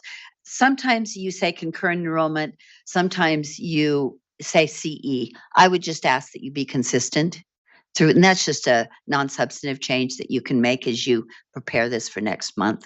But you start by, in the definitions is, I think it says concurrent enrollment or CE. I don't remember how it reads. But then several times I'd see CE or I'd see concurrent enrollment, and I would think that you want to be consistent. Let me just say concurrent enrollment or CE. So would you mind going through that and making it consistent? That'd be great. And those were my questions. Thank you. Updated. Oh, I did have one more question. On line 261, I think it's the very end. I just wanted to make sure, and I didn't go back at midnight I did have I didn't go back at midnight and look at the school fees rule. I just wanted to make sure that that is consistent with now the new school fees language on 261. And I defer to Angie to say you looked at that or you didn't look at that, or what's your opinion on that? I don't recall anything in R 277407 changing this year related to fee waivers. Like if concurrent enrollment course expenses are fee waivable, nothing has changed there. I know it depends on the cost, because if it's about the credit at the higher ed level, it's not fee waivable. But if it's about the fees related to the concurrent enrollment course, it is, as well as textbooks. You can charge for textbooks related concurrent, but see, that didn't change. The only thing that changed this year was International Baccalaureate textbooks, is my recollection. So as far as I am aware, there were no changes in the last year that would have triggered an impact here. And just kind of a follow-up to that, textbooks is still not, it's not instructional materials in the school fees rule, or how? It's an exemption. So you're right. So textbooks in general, they can no longer charge No, fees. but I meant the term. The term, do you still use textbooks or do you use instructional materials? It's the term in code, I believe, is textbooks, but it includes instructional materials. But I could look at that. I would just ask you to, and probably a non-sub change also, just make sure that language is updated so we have consistency among the school fees rule and this rule, and there may be another one, or it wouldn't be among, but anyway. So those were just my concerns generally. And thank you for indulging my. With that, I'm happy to make a motion. Member Lear, let's get your mic back on, and yeah. I move that the committee approve R277-701 early college programs, draft 1, as amended in first reading, forward to the board for approval on second and final reading. Thank you, Member Lear. The motion before the committee is that the committee approve R277-701 draft 1 as amended on first reading and forward to the board for approval on second and final reading. Seeing no discussion for that, Member Wood, Yes. Member Lear, Yes. Member Hart, Yes. Vice Chair Carey, Yes. and Member Hymas is a yes. Thank you, staff and committee members. Up next is agenda item 2.6, R277-715, out of school time program standards. This is a repeal, and we've got, Ben, we're just going to turn it over to you. You got 3 repeals coming. Yeah, and they're all basically the same issue. This is a result of legislative funding cuts. So there's no funding and so R277-715 is no longer necessary. Staff recommends repealing the rule. Member Lear, do you have your mic is still on? Okay. Member Wood, On a motion. please. I move that the committee repeal R277-715 on first reading and recommend the board repeal the rule on second and final reading. Thank you, Member Wood. The motion on the floor is that the committee repeal R277-715 on first reading and recommend the board repeal the rule on second and final reading. Let's vote. Vice Chair Carey, Yes. I'm a yes. Member Hart, Yes. Member Wood, Yes. Member Lear. Yes. Thank you. Let's move on to 2.7, R277-718, out of school time program quality improvements grants. This is a repeal. Ben. Ditto, 718. Okay. I know he kind of covered that. Any questions from the committee on this? I'm not seeing any. I'll put a motion forward then. I move that the committee repeal R277-718 on first reading and recommend the board repeal the rule on second and final reading. Seeing no discussion, Member Lear, Yes. Member Wood,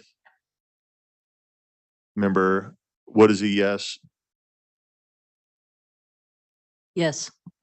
Vice Chair Carey Yes. and Member Hymas is a yes. Moving on to 2.8.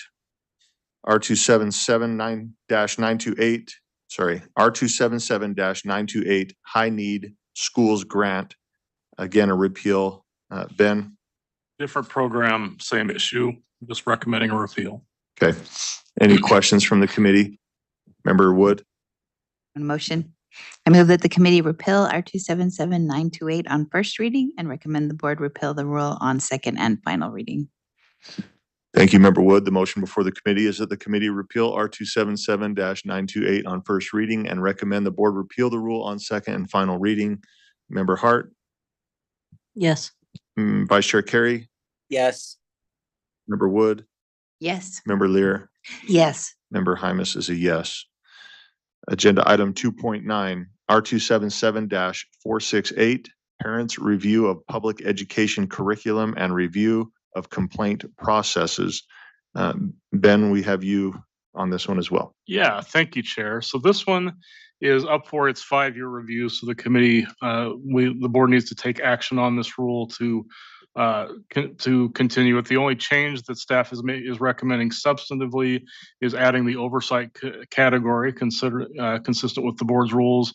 This case, staff is recommending that we categorize this as category 2 because there is no staff assigned to this, and it's basically a situation where the staff would support if there's LEA requests. So I'm happy to answer any questions you have on the rule. Thank you. Any questions from committee members? And I'll give a few seconds to process. Again, from what I understand, everything is a continuation except for the framework addition. Chair, I do have one question, Please. and this goes to lines 22 and 25.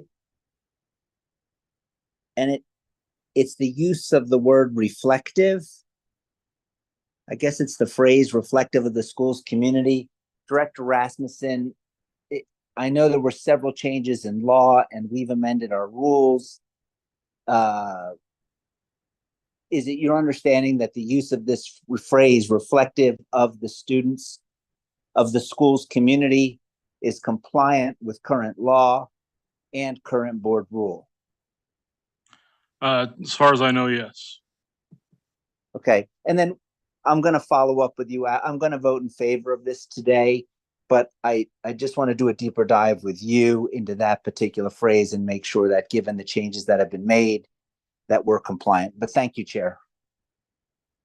Thank you. Any other questions from the committee? Member Lear? I think that Deputy Stallings brings a really important point to Member Carey's question. She's pointing out in the statute that it uses the word reflective.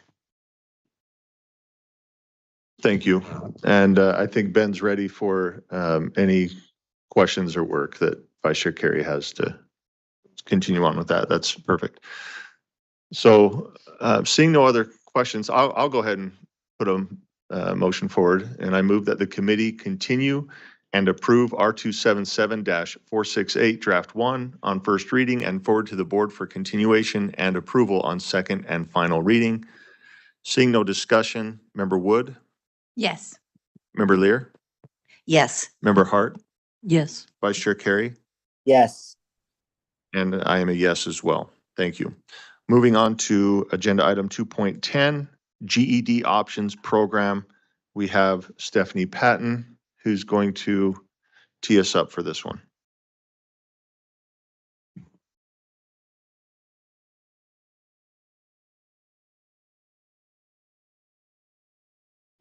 Good morning, Stephanie Patton, Adult Education Coordinator. Let me just walk you through a couple of things. So the success criteria really for this program is, or the purpose is to increase the number of students at risk of dropping out who complete a secondary diploma with their cohort, decrease the number of students at risk of dropping out who disengage from high school before graduation, provide students who are severely credit deficient with a viable option for graduating on time, and provide students with supports that are not available to them in adult education. So that's kind of the context of what this is for. Again, for additional context, from July 1 of 2023 to June 30th of 2024, so last program year, there were 1,700 almost 1,800 GED accounts created for 16 to 18-year-olds in Utah. Of those, 1,046 passed the GED. So again, students who are 16 to 18-year-old are currently passing the GED, and these students receive a Utah High School Completion Diploma that is awarded by the Utah State Board of Education. And when you're talking about the GED is currently accepted in 48 of the 50 states as a high school equivalency, and they have different score levels. One is, just base passing at 145. 165 is college ready. 175 actually is college ready plus credit. And when students pass at a 175 level, actually they're eligible for up to 10 college credits, right? And these are accepted at various colleges across the country. And those college credits are based on the recommendation from the ACE credit program, who does the CLEP and the AP test, right? So reputable, well-known company, right? So the GED option program, students graduate with their class without dropping out of high school. Currently, students who take the GED have to be withdrawn from high school before they can take the GED, right? Students who are credit deficient or at risk of dropping out stay on track and graduate with their cohort. And students obtain a high school credential and they would be counted as graduates. None of that is currently happening under the current system. Students also would receive instruction from highly qualified teachers in their subject area. Schools with district approval would have to apply to the Utah State Board of Education to participate in the program. Students would need to be at least 16 years of age and a junior in high school. Juniors would be, to be eligible for this program, would have to be at least 1 year deficient in credit, and seniors would have to be at least 1 semester deficient. Students would have to be at a 9th grade reading level, and it would be a voluntary program for students to participate in. Students, parents, and administrators would participate in a meeting to determine if the GED option program is the right option for them. Testing would be done through established GED testing centers. Currently, if a student signs up to take the GED and they indicate that they're below the age of 18 and their class is not graduated, 2 testing alerts come up on their account, and they have to have those cleared before they are eligible to schedule a test. That would continue to be the case. Those testing alerts will be cleared here at the Utah State Board of Education as administrators in the approved GED option program indicated that the student was eligible to participate in the program. GED tests would be used for competency in the core subjects, math, language arts, social studies, and science. It would require some additional duties for a USB staff member. Those would be fairly minimal, but there would be additional duties. It would also require some changes to board rule, and we would also need some additional Cactus course codes for GED competency credits that were awarded to students. It would impact administrative rules R277702 that currently requires that students are unenrolled, and R277700 would need a clause that allowed the GED option program to be an option for receiving credit.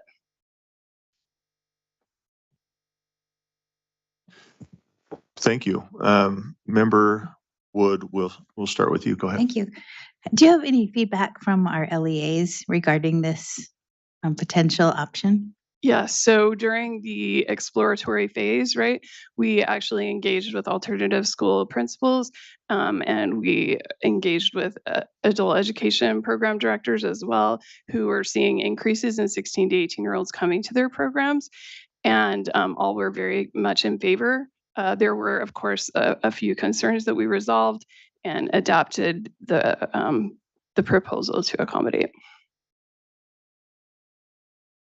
And I would say, in addition to that, I would say that this is somewhat already happening in the sense of there are a couple of schools that I am aware of, maybe more that I don't, who actually currently prep students that are currently enrolled in K-12 for the GED because they're so far behind, they know they're not going to graduate with their cohort. So they're already prepping them, but then they can't test them, right, until they drop out. So. Follow up, Member Wood. Yeah, just one other question. There were a couple times listed in the document where it says that I'm trying to find it now, that they have to go through meet the high school graduation requirements under district policy. Can you just clarify for me? Because there is specific high school graduation requirements, credit requirements, and I'm thought as I was reading that this was an alternative. So how does those two statements align? Yeah, so the GED option program, again, this is a program that's in place in other states, right? So it's not like Utah's paving the way or forging the way. It's already in place in other states. And a requirement of the GED that GED actually places is that the student receives a high school diploma from the LEA that's running, the program. And so these would be basically competency credits that were given for those core credits. They would still need to meet all of the other all of the graduation requirements. This would just say, if you pass language arts, you could potentially receive up to 4 credits of language arts. Okay, so to clarify, so like fine arts or something like that, they would still have to take this. This is just those core elements that are fulfilled through the GED program. Yep. Thank you for that clarification. Thank you, Member Wood. Any other questions from the committee? Member Lear? I'm having a hard time pulling up my agenda went away and my rule went away. And so I'm having a hard time getting that back on the screen, but I did have a few questions. So I hope I can do this without the rule in front of me. First of all, there are some non-substantive changes that I'm just going to mention and assume you will make. Line 23 shouldn't. Hold on one second, Member Lear. We're on the GED options program. Is there a rule included on this one? Nope, not yet. Oh, I want to make sure we're on the same agenda. Yes, we are not on the same page, Oh, literally. okay. We are literally not on the same page. I apologize. Right. This is just the discussion Yes. aspect of it. Okay. Let me, while you, I can't get it up. I've got to have. yeah, while you Is there gather your Is there an get IT help. person in the house? Um, Oh, Malia. Yeah. I know I mentioned this before. I do worry that we're incentivizing the GED, whereas graduation has a traditional graduation, and I say traditional. I know that we've talked about graduation requirements, and we paused a couple years ago, and that's kind of been in discussion. But how do we? I would love to see graduation rates increase. We all would. I would love to see students get the help that they need. I'm wondering if the GED is the right focus to put our energy into, rather than saying, what can we do for the high school diploma rather than the GED. Again, I feel like we're incentivizing the GED in some way. And I don't know if there's a response, and if you have a response, great. I know I'm just throwing my thoughts out there to the committee, but go ahead. Yeah, again, I think the intent here is actually to increase the rigor of those students who would take the GED. So we already know 1,000 students took the GED, right, this year that are 16 to 18, more than that in the broad population. This actually increases the rigor for those students, gives them additional supports, keeps them engaged in school. All of those are positive things for students who would otherwise disengage. Thank you. Member Hart. Sorry. I'm actually very much in support of this. Malia, thank you. No, that's great. I'm actually very much in support of this. I would prefer this to the, and I know this is going to be slightly inflammatory, but to the packets that we know exist in some graduation situations. And I think this is a vast improvement over that. And I agree that this is not a truly revolutionary idea. It exists in other places, and it has some pretty well documented outcomes, so positive outcomes for students. So just wanted to add that. Member Wood. Oh, do you have a response? Go Yeah, ahead, and then we'll go to Member Wood. Back to yours a little bit. Can I add one more thing? It's interesting. I just was looking at the results, the passing rate for Utah for the GED for this program year, and it actually fell. Right, we increased in rank, so we're third in the nation for our GED passing rate, but our actual passing rate dropped. And I think that's interesting. It went down to 84%. So I think like when you think of the rigor of the GED, it actually like that drop kind of tracks, right? What we're seeing as a result of the pandemic, right? That students' proficiency scores and stuff have declined because of that. And that score tracked it, right? It tracked. And so, to me, that kind of illustrates like some of the rigor that's going on that students, first of all, 100% of students didn't pass the GED, right? It's not like you can just walk in and pass the GED. You have to have some knowledge and skills to be able to do it. There is rigor built into the GED.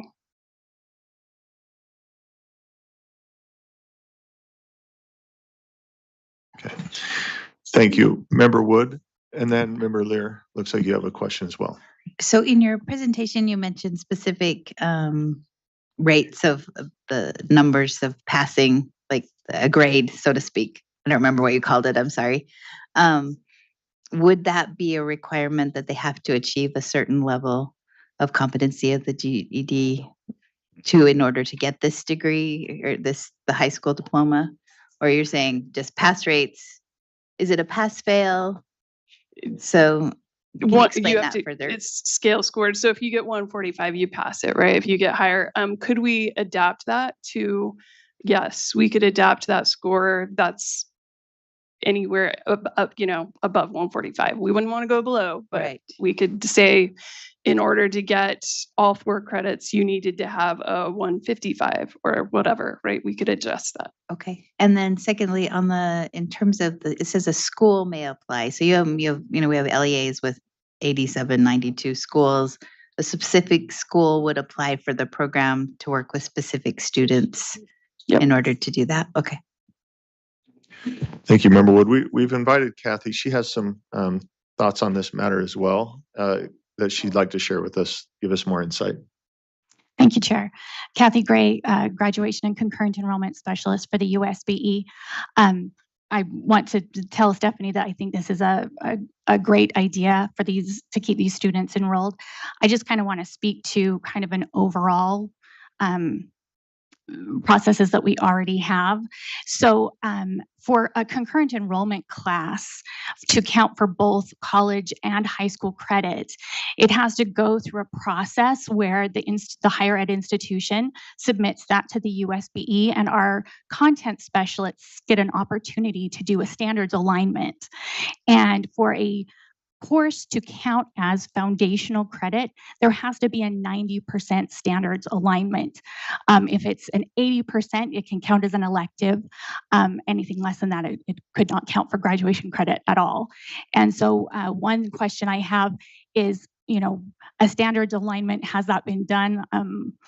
When I talk to the specialists over the content, I don't believe any of them have been approached yet to look at the percentage of a standards alignment for these. So that's one question I have. Another one I have is we currently have demonstrated competency in all the required content areas for graduation. It's in Canvas. We can get LEAs access to that. It's just right in the Commons for them to pull it down. And so it wouldn't be for large swaths of credit. It would be for individual units of credit still based on those standards. So we do have that opportunity that feels a little bit less high stakes because they could target the credits that they have missed. And my final thought is demonstrated competency is different than credit recovery. In credit recovery, you've narrowed it down to those essential standards, where demonstrated competency has a broader look at the student's knowledge. So those are just the different things that I'd like to bring to this board's attention or to this committee's attention, those different pathways. Thank you. Thank you. Member Lear. I'm using Leanne's mic. I guess that will not throw things off. But I just wondered, you said a number of other states are doing this. I wondered how common it is. How many of the 51, or if we count territories, how many states are doing this successfully or no? I don't know, but what's the number? Do you know? It's a small number still. I think 5 or 6, not huge numbers. But those who have implemented it, it's been around. First of all, it's been around the option for a long time, right? And Not still only necessarily, 5 or 6 are doing it. yeah, not necessarily raised to the forefront of people's. It just hasn't been pushed until recently. Yeah. And let me just express a concern. I am just concerned. I'm probably more of a credentialist than most people, but I feel like I think it's a message to me that there are that number is so low among states that have discussed this, and there's still only 5 or 6 that are doing it. I feel like I have this. Because this is a dramatic change in my mind, even though I know there's some crossover of GED credits for high school graduation. There always has been some kind of fuzziness about that.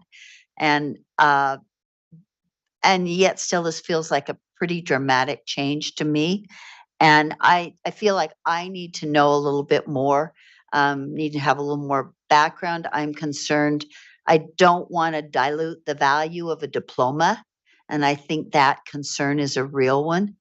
And I also think there's a value for most students, there's a value in being in high school and not just cutting to the chase and getting the degree and going out the door. I really have always favored students staying in school. So yes, there are some students that just need or want the diploma, or for whom high school doesn't work. And I absolutely agree with that. But I'm not inclined right now to do something that moves students out of high school more quickly. I don't think just getting and I'll let you respond in a minute. Or it's not up to me, but the chair will. But I'm just concerned about that. And I'm also concerned about forcing, and I don't know if this is part of the discussion yet, but at a high school, a separate LEA to give these students a diploma that is just the same as other students. I think that should be and has always been in the purview of the school, of the individual school. And I don't want to force something like that from the state level on individual LEAs. And finally, I talked about the dilution. I had one more thought. I just think it bears a little more discussion and more. I know what the final thought was. If this is about increasing I feel like there's a subtext of this would increase our graduation rate, and that does not sit well with me either. That it's a way to increase our graduation rate without a certainty that we're increasing the knowledge or readiness for students to really succeed at other things post high school. So those are my concerns, and I wish I could actually be looking at your discussion, but I think now I can. Stephanie, did you have a response, or go ahead? Yeah, first of all, they have to apply, so no forcing, right? If they don't want to do this, nobody's making them. It's an option. That's right. Students are being made. What about the LEA? No, the LEA. The LEA has to apply. The school has to apply with LEA approval to be a part of this process. So if they don't want to do it, they don't do it. No forcing. On those. Sorry. I feel like there is pressure, right? And that's coming from TSI and CSI, right? So like what happens currently, and so much. is that students who are severely credit deficient are pushed out to adult education anyway. They're pushed out currently, right? We've seen an increase in 16 to 18-year-olds coming to adult education since comprehensive school improvement, right? So this is the purpose really is to serve these students in a better way, right? To give them more. And it's Give not them new more. even And sorry, Stephanie, but what do you mean by give them more what? because if they come to adult education and I'm the adult education coordinator, right? So I'm supportive of adult education. We get $800 to $1,000 per student. We can't provide all of the supports that K-12 does for our 16 to 18-year-old. We don't have access to transportation. We don't have access to school lunches. We don't have access to school social workers or school counselors half of the time, or even sometimes content area specialists. We do the best we can with the few funds we have. When 16 to 18-year-olds come to our adult education programs, they're not going to receive the same types of services that they receive in K-12. If we can keep them engaged in K-12 for as long as we can and give them as much as we can, that's ideal for these students, right? That's the purpose of this, is that they're staying engaged with high school. We're not trying to early graduate. These are severely credit deficient students. We're trying to get them graduated on time with their cohort, giving them the best options possible. Okay. Thank you. Thank you for that background, that additional information. I'm still not quite persuaded. I feel like the more, I mean, it feels like if we had more money, which our state clearly needs when we have a disproportionate number of students, whether they're 16 or 17 or 5 or 6, if we had more money, we could keep them engaged otherwise. But because we don't have enough money, we've got this fast track, and that just does not sit well with me. Thank you, Member Lear. We have a member or Vice Chair Carey with a comment or a question. Yeah, just really a comment. I support this program. To echo what Chair Hymas said, it when I first reviewed it, I was concerned about maybe a dilution or a degrading of the diploma for those other students. But the more I've heard today, the more convinced I am that, this is innovative. I don't look at only 4 states being a negative. I look at it as a positive. And, we need more flexibility in our district schools. We see innovation, and the legislature is pushing this marketplace of education choice. And I think this allows more of our students the opportunity to stay in school, stay engaged, and put them on a pathway of lifetime learning. So, yeah, I agree it's not problem-free. I agree with Board Member Lear that there are limited funds, but the students that really may need this the most deserve that chance. So I support it. Thank you, Chair. Thank you, Vice Chair Carey. Member Wood, and as we're doing, I'll get you on there in a second, but as we're doing this, if committee members are, Member Lear, will you hit your mic? Your mic is on, or thank you. If there's motions that are different from the one, or when we get ready to make a motion, just keep that in mind that we can put something on the floor as well. Member Wood. I just have a request as if this moves forward to the board. Could you provide and back up any of some of the research from these other states just to help us? I did not, but yeah, I could get that to you. Yeah, that's it. Just for further research, it would be great to see what's being successful and to also confirm what Vice Chair Hart says. I've seen in our high schools where we have kids that are so behind in credit, they're actually sitting in, and I've watched this happen, we're sitting in a cafeteria with a mom sitting next to her daughter doing a packet, and finally the daughter switches the packet over to the mom and says, just finish this for me so I can get this credit. So anything is better than that in terms of making sure our kids are actually qualified as they move forward. Member Hart? I think I've made my position clear, but I would like to point out that I do too also want students in school, but I just, for many students, don't believe that high school is the school they need to be in. They need to get that diploma, and they need to get into the community colleges, the tech schools. That's the classroom I want to see them in. We have not embraced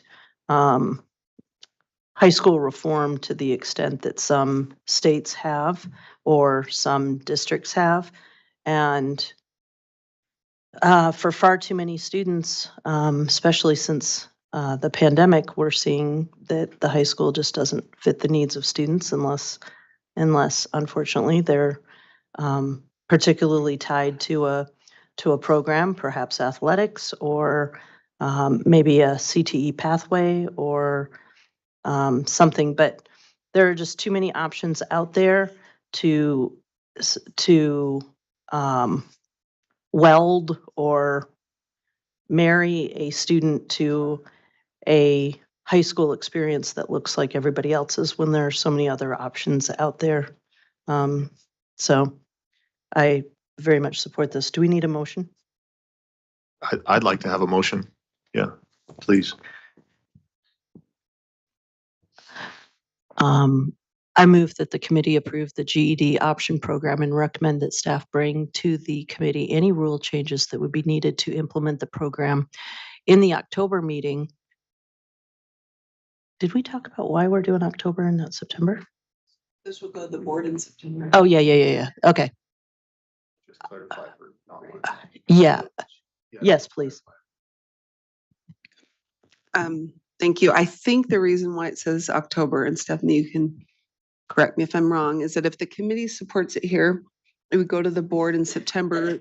Staff would get feedback on thoughts of board members, and then based on this discussion and the September board discussion, bring rule amendments back in October.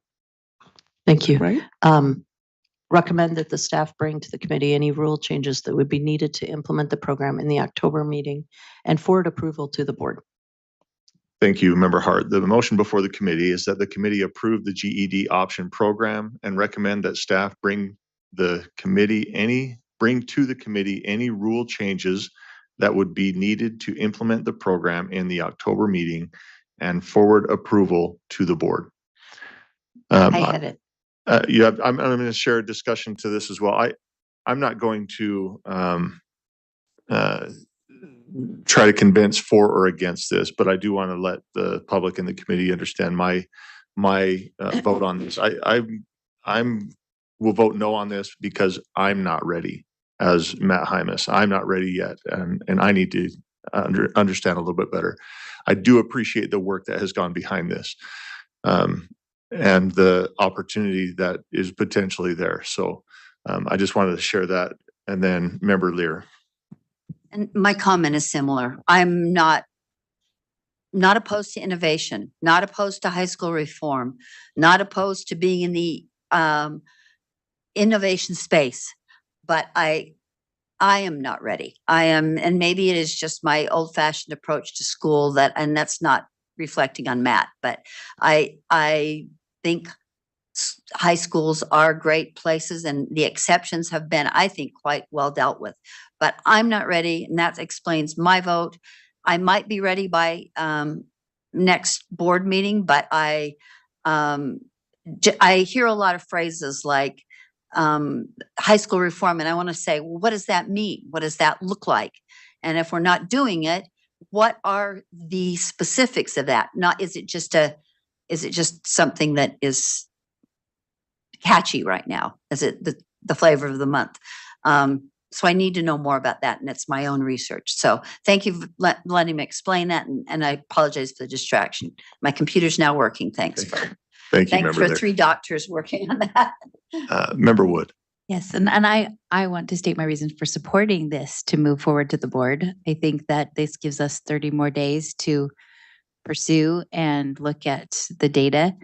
And also, I think we're at a point that we are seeing we cannot continue to do things the same way. Our families are different, our students are different, and this is an opportunity to look at something in a unique way to keep our kids in school longer, to have them the supports that they need longer.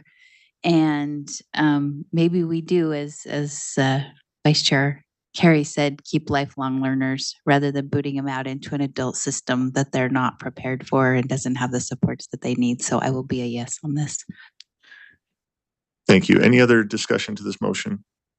Seeing none, I'll restate the motion and we can vote. The motion on the floor is that the committee approve the GED option program and recommend that staff bring to the committee any rule changes that would be needed to implement the program in the October meeting and forward approval to the board. We'll start with Board Member Hart, Yes. Member Wood, Yes. Member Lear, No. Vice Chair Carey, Yes. and Member Hymas is no. That passes 3-2. Thank you, committee members. Thank you, staff. We will move on to agenda item 2.11, R277-333, apprenticeship rule. This is new, and Ben Rasmussen is going to tee us up. Give me just a second here to take over screen sharing, and I will.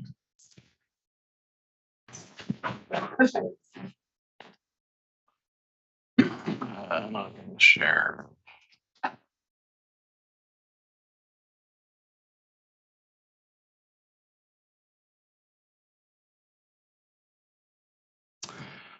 Thank you, Chair. So R277-333 is a new rule. This follows up on prior board discussion on adopting an apprenticeship pathway to licensure for, as I understand it, educators who may not have a college degree yet. R277-333 also follows up on an agreement that's been entered into with the Department of Labor, which has been approved by that program. And so they're providing grant funding in conjunction with this program. So we've created this rule, which establishes a lot of the terms and requirements for the employment of apprentices, for the mentors who will supervise them. And Malia Hyde is here to answer any questions you have about that program, and we'll go from there. Thank you. Committee members, if you have any questions, let's Chair, get those asked. Yeah, Vice Chair Carey, go ahead. Yeah, this is for Dr. Height. Dr. Height, how many school districts, and maybe that's the wrong, I don't know if for the mentor program, do they sign up by district, by school? How many school districts do we currently have that have expressed interest or that are ready to go on this program once we move forward with it? Malia Height, Executive Coordinator of Educator Licensing.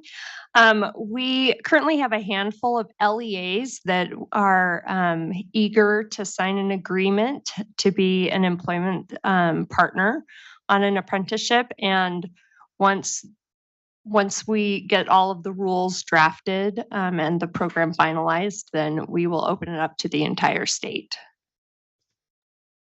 Thank you, Dr. Height. Thank you, Chair. Yep, thank you. Member Lear.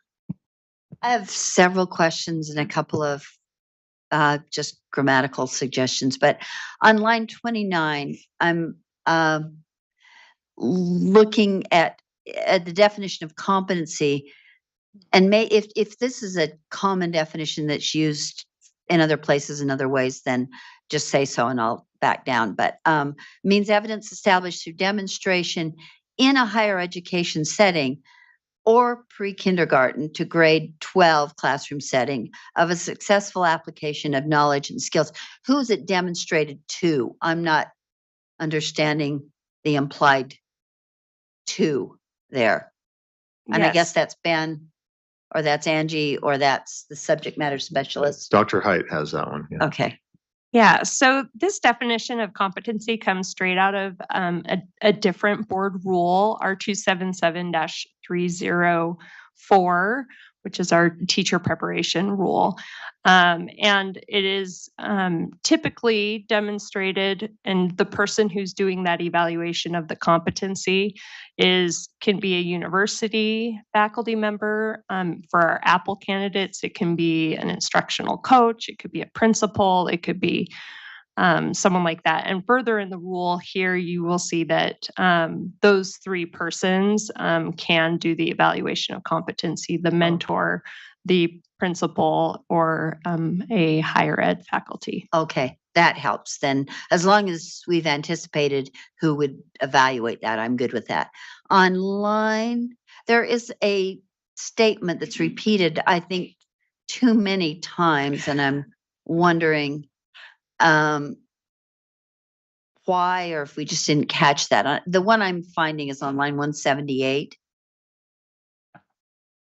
And I think this is also in there 2 or 3 other times, and I would be satisfied if you just say, we'll go back and make sure it's not repetitive. But an employer partner may not employ an apprentice as a teacher or long-term sub.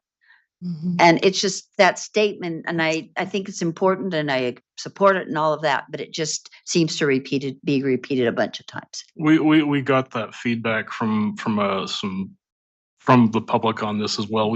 I think it's used in some different contexts. I can look at it again and make sure. Okay. I was comfortable that it was used in different contexts when I looked at it, but if you want us to look at that again, we would be. Yeah, happy I'd like you to just make sure you're not saying the same thing over and over. Well, And- can I just interrupt for that? Because sometimes there's confusion to the public to be like, why is there a new draft on here when nothing was changed? So if there is changes to that, will you just let us know and keep the board aware if there's a new draft and why that new draft happened? Thank you. Thank you, Carol, please. Another line, 173, I think I may have mentioned this. Apprenticeship wages shall progress based on the demonstration of the general teacher preparation competencies as follows. Is that all of them? Or is that the minimum competencies that have to be established? Or should it say at minimum? Or is that literally all of them? Are these literally all of them? I guess this is Malia's Chairman, question. there are 37 general teacher preparation competencies that the board approved in the June meeting. And so those are the 37 competencies that the apprentice would be evaluated on that would merit an increase of pay. So once they meet 20 of those competencies, then they would, or 21 of those competencies, they would get a raise to the second tier of payment. So they don't have to demonstrate all the competencies. They do in order to get their license, the professional license, and finish it. But while they're working on their demonstration of competencies, there's a tiered payment system that is proportional to how many competencies they have demonstrated. Okay, so the up to 20 brings them to gets them the minimum. Correct. And then the 21 to 29, would you just look at maybe, because this is about money and how much people make. Yep. So it's very near and dear. Sure. I just wonder if you can look at maybe reversing maybe the numbers that they have to have in order to make the money, maybe have it clearer that if they demonstrate 20 competencies, they earn a minimum of, and something like that. Just look at it if you'd be so kind. Do you get what I'm saying? I think Malia does. I'm not sure if I get it as part of the committee to understand what you're. I'm saying that as I read this to begin with, on the demonstrated the general teacher preparation competencies as follows. And then I read this and I wasn't clear because the number of competencies for the amount of money is kind of buried. I wasn't clear that if they satisfy 20 competencies, they may earn a minimum of blah. If they satisfy 21 to 29 of the demonstrated, they may earn a minimum of. So I'm just asking if they would look at maybe restructuring those phrases so it's Okay. clearer. And So- if they decide it's clear enough, then I can live with that. Okay. But I see. I had a hard time understanding competencies related to money, So you're seeking for clarity, not reorganization. change. Well, no, just Okay. maybe perhaps reorganization of the phrases. or something. Yeah, I'm just making That's sure all. that we don't have No change. motions that we're No. asking staff to just take care of. No, it was just a restatement so that it's clear because it's about how much money you earn, which is an important factor. So that was another, my last one was just, you've got my pet grammatical peeve on line 23. And I would just ask that you could delete the word, which it'd be a non-sub change. So I don't know if that requires an amendment. An apprentice earns a progressive wage as their skills, as you could just delete there, as skills and productivity increase. And so you can delete that or put as the apprentice skills and another way maybe. So those were just my questions and concerns. And this is one innovation space that I wholly embrace. I've seen it very successfully working in Salt Lake District. And I think it's a great idea and program. Thank you. Member Wood?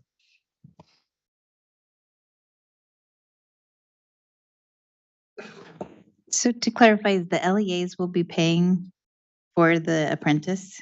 Is there funding from our legislature that funded this program? So we don't have any state funding yet, but we do have $1.8 million-ish in grant funds that come from the U.S. Department of Labor that would supplement wages for the apprentice and any education-related expenses, as well as the mentor stipend. Okay, and then did this align with, I believe it passed, and you can tell me if it didn't, the rule that, or the law that actually allowed us to have teacher licensure without a bachelor's degree. Did that, I know it was in 2 years ago, I think it came back this year, and did that finally pass? Is that what's allowing us to move forward in this way? So the bill that passed was HB 208, Teacher Licensure Amendments. And that bill requires the USBE in collaboration with other stakeholders to create a strategy to look at teacher preparation pathways and to consider how an apprenticeship and how might we look at individuals who don't have bachelor's degrees to become a licensed teacher.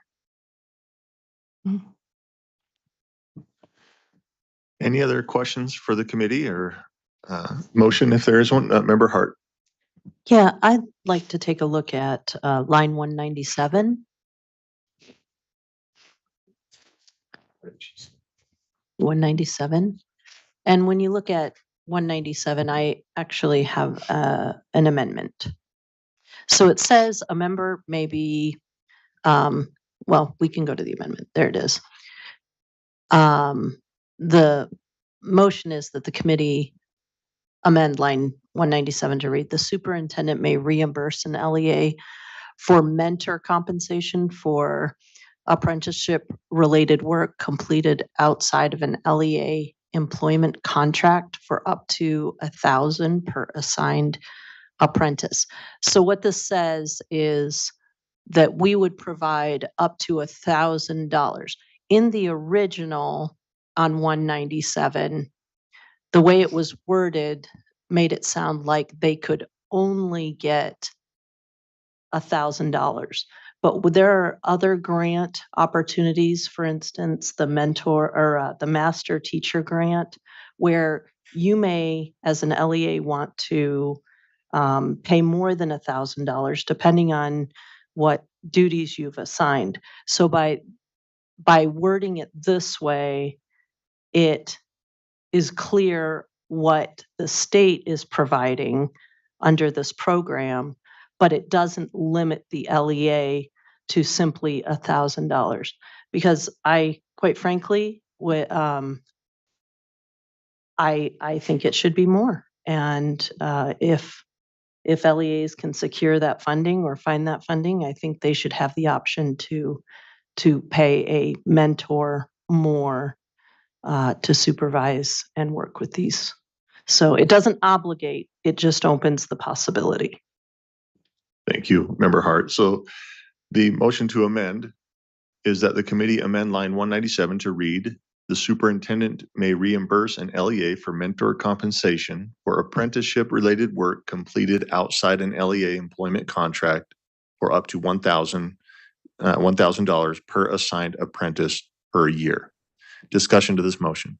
Just a question. So was the assumption in 197 that it was the agency that was providing that money, and you're clarifying that? Because the two seem very different in terms of what was there and what is here. I think that I would like, this was a suggestion made to me by our staff. So I would like the staff to answer that.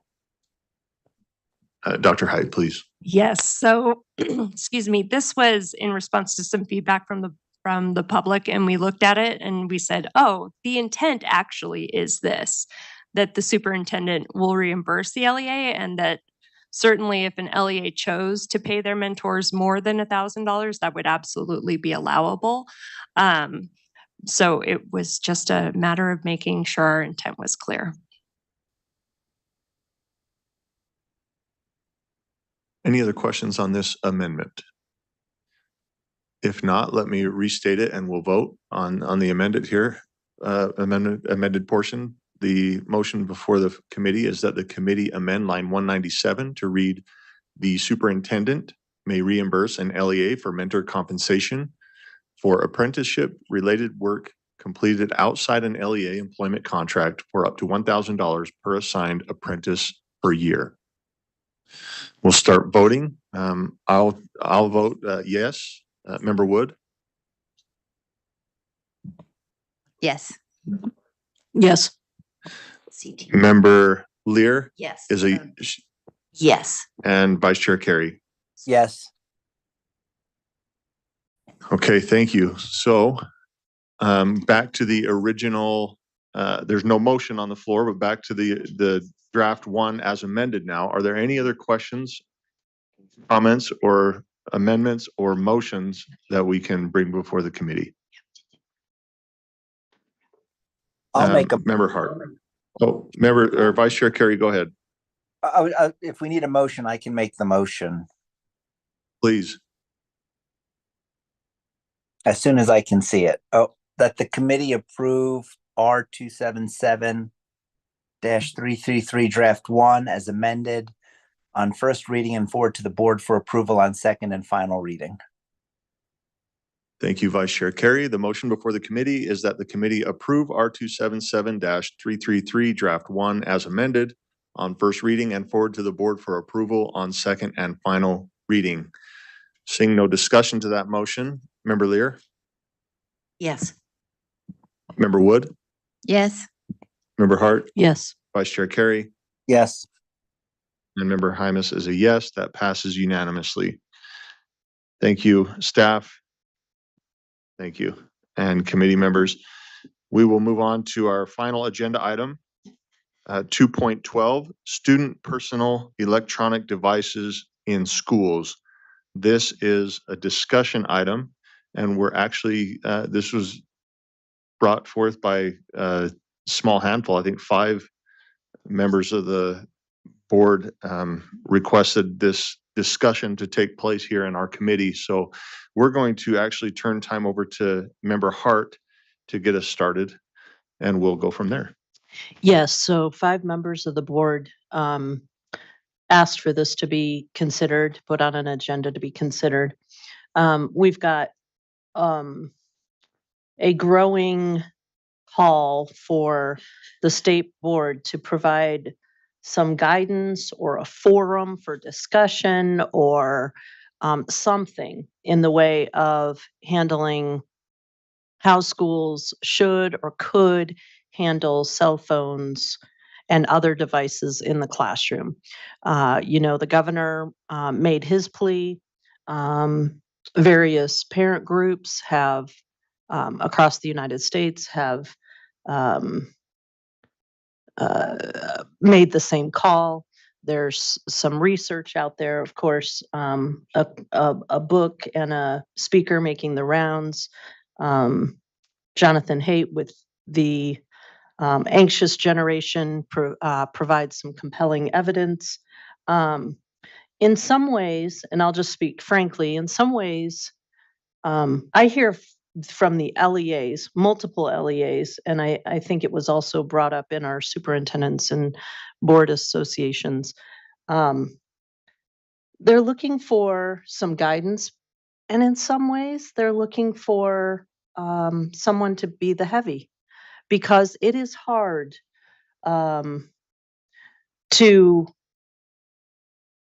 there's so much packed into a conversation about cell phones and devices in the classroom.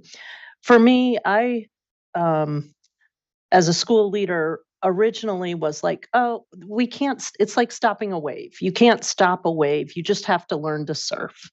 And that was my position for quite some time until some personal events with my own children, and then seeing the long-term effects of device use in schools. There's also the point that due to DTL grant and generous funding in the area of technology that started very early in the state, much to thanks to Becky Lockhart and some vision she had, we got technology in the hands of students fairly early. So what happens now is when students pull out devices to use them as part of instruction, you're now faced with a have and have not situation. Students have devices provided by the school to use interactive software, to utilize programs for, Canvas or Kahoot or the Microsoft products, the Google products, whatever we're using in the classroom. We've provided that to them, meaning that their own technology brought from home is not necessary. In addition, you've got some safety concerns there, and we've got networking and privacy concerns as well. So I think it warrants a conversation. I don't know, I have no preconceived notions. I'm not saying we should make some huge rule. I don't know if we would go down the road of a model policy. I don't know if we'd go down the road of a minimum standard. I don't know what it would look like. But I do know that our LEAs are asking, and this is a time where we can be responsive to our stakeholders and provide some leadership in this area. I also do believe that it's going to, and this is a personal belief, that it will be taken up by legislature. And I would like us to have a conversation before it gets to the legislative session so we can be at the table when those conversations occur. So, like I said, I have nothing to propose. I have nothing to offer other than setting the stage. And I just think it's a valuable conversation. And if we happen to be able to come to some sort of consensus about how to move forward, that's great. If we want to direct our staff to gather other types of information, that's great. If we end up doing nothing, I'm a little concerned about that, but that whatever's the will of the board, I think we should have a conversation. Thank you, Member Hart. And let me just make a comment, and then Member Lear will turn to you. Cell phones in schools, obviously problematic. It's been, as far as I understand, from what I can tell, years in the discussion phase of saying, we hope that, I shouldn't say we, I hope that schools take care of this. I had hoped that teachers would say, no, not in my classroom. But then they get into this battle of there's no teeth involved, right? And there are some concerned parents. I've met with those at the school that I run. We don't allow cell phones in classes, and there's always one or two parents that say they need to have it, and exceptions can be made. I mean, this is not just simple as saying absolutely no cell phones, right? You cannot communicate with your children or whatever. I don't think communication with parents is necessarily the issue anyway. Anyway, now I'm going off track here, but I am appreciative of this opportunity for discussion, because again, in my personal realm and in my personal thoughts, I believe that it's healthier for a child not to have that cell phone in class. In fact, I believe it's not healthy for them to have it at school. I'd rather them not have it at lunch or in the hallways or in the restrooms, right? I would love to see something where It's just not done. And similar to what Molly's saying is, I don't know how to get to that place where we can rely on, we can't rely on students, right? I mean, we just can't. We've asked nicely. It doesn't work. Everybody knows that it's a hindrance. What's the next step, I guess? Now, for me as a charter school leader, it's a little bit easier. I don't run an entire district, but I know that when my daughter was at Cypress High School, they implemented no cell phones, and it was a headache at first, but students started getting it. Parents understood, and it became a great thing. I believe that did the entire district, Granite School District, they have a new policy. We had Rich with us. I don't know if he can, I don't know if he's going to make it back or not. I'd love to.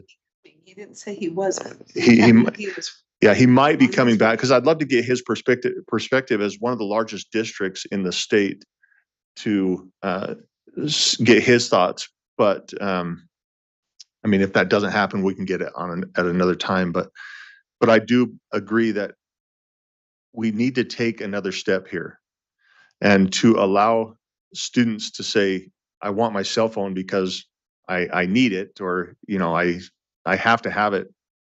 I think it's hurting education. So, Member Lear, and then Member Hart. And all of us are sort of saying the same things in different ways, but I'm conflicted as well about this. And Member Reel and I were talking about it, and she said, let's get one of our board members on this text chain and see what one board member says, which I should have prefaced by saying, I think LEAs are in different situations and in different circumstances. So I find it difficult for something, and now Dr. Nye is here, and I will defer to him if you want, Matt. Keep your comments. Okay. Okay, that's fine. I just like to invite him too. to the discussion. Oh, so he's sure. going to join us at the table here. That's great. Is that okay? Yeah. I know we're just calling him out. So Thank you. So anyway, Sarah and I included a member, and I won't give you that person's name because her statements are pretty frank as well.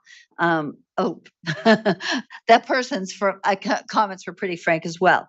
But I thought they were very informative, and it impressed upon me, though I live right in the middle of Salt Lake, that circumstances are your school is much more homogeneous, I would believe, than Salt Lake District is. So that makes me reluctant to set anything other than a possible policy or and I also think I would favor a model policy over a rule. That's where I am right now. But I just wanted to read you a few of the board members' comments from Salt Lake District. My honest opinion as a parent is that the conversation is happening 10 years too late. We can do anything and everything, and no one will stop using their phones.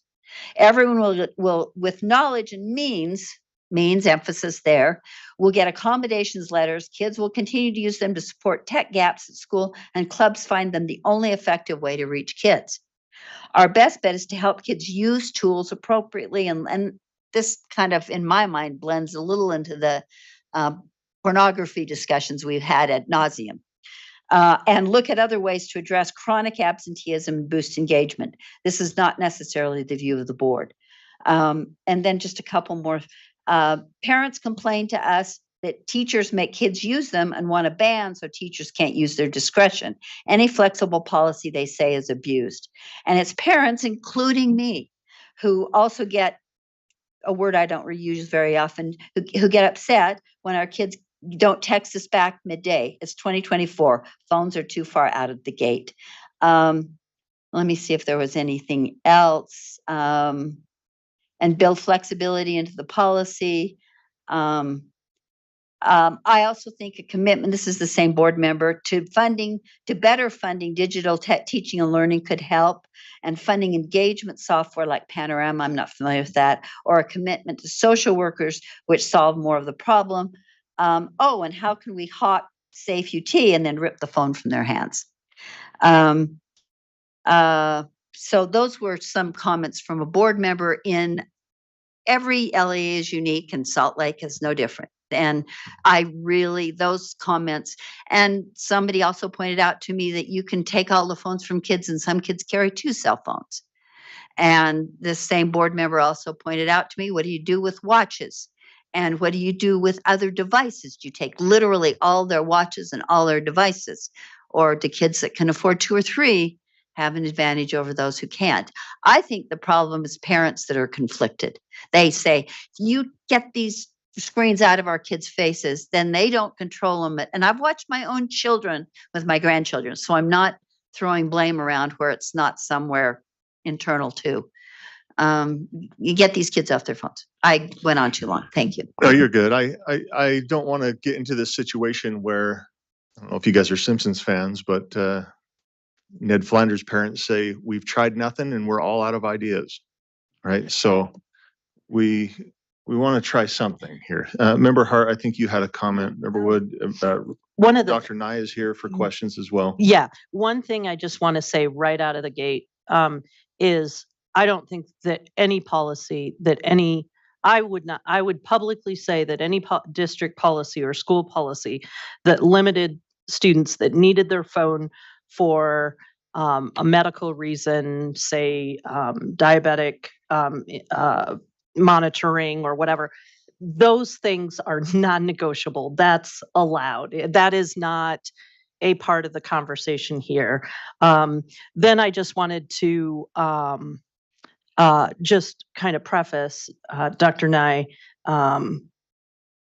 in Granite, I did cite and include for board members the new Granite policy.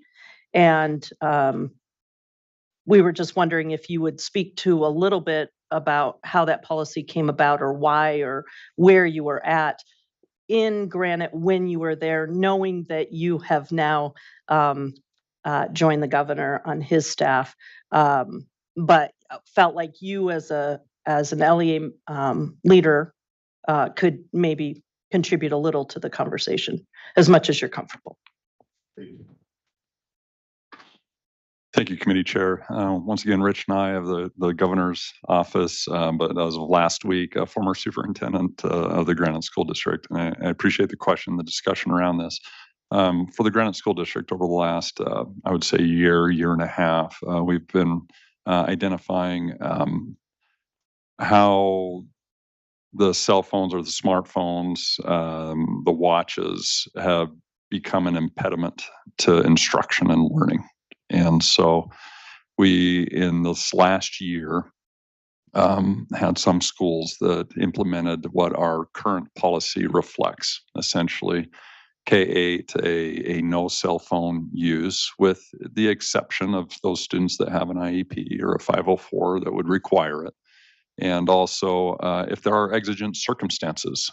So for the Safe UT point, if there's an issue where a student feels like they need to pull out their phone and make a Safe UT report, that they can do that. If the teacher sees that, of course, that's a one-on-one conversation with the student, and no consequences there would be provided to the student for doing something that was prudent and safe. And for high schools, what we identified was an opportunity to say no cell phones during instruction time. And that's all captured in the policy. For those schools that have piloted that, a lot of the information, the feedback we have has been anecdotal to the positive. There is some substantive data that suggests, whether it's behavior data, discipline data of students, we have seen in a decrease in the untoward behaviors that we wouldn't want to see in our schools, the bullying, the harassment, and so on. And we've seen an increase in more positive behaviors and social interaction among students in the absence of those. And so we arrived at that, and there is some research that we consulted in creating a policy that demonstrates that some of the benefits to that do show up academically as well. And the last part of that is there is even some latitude for the schools within the Granite School District now to take what is our policy, the Granite's board policy that says K-8, the phones are away, 9-12, they're away during instruction.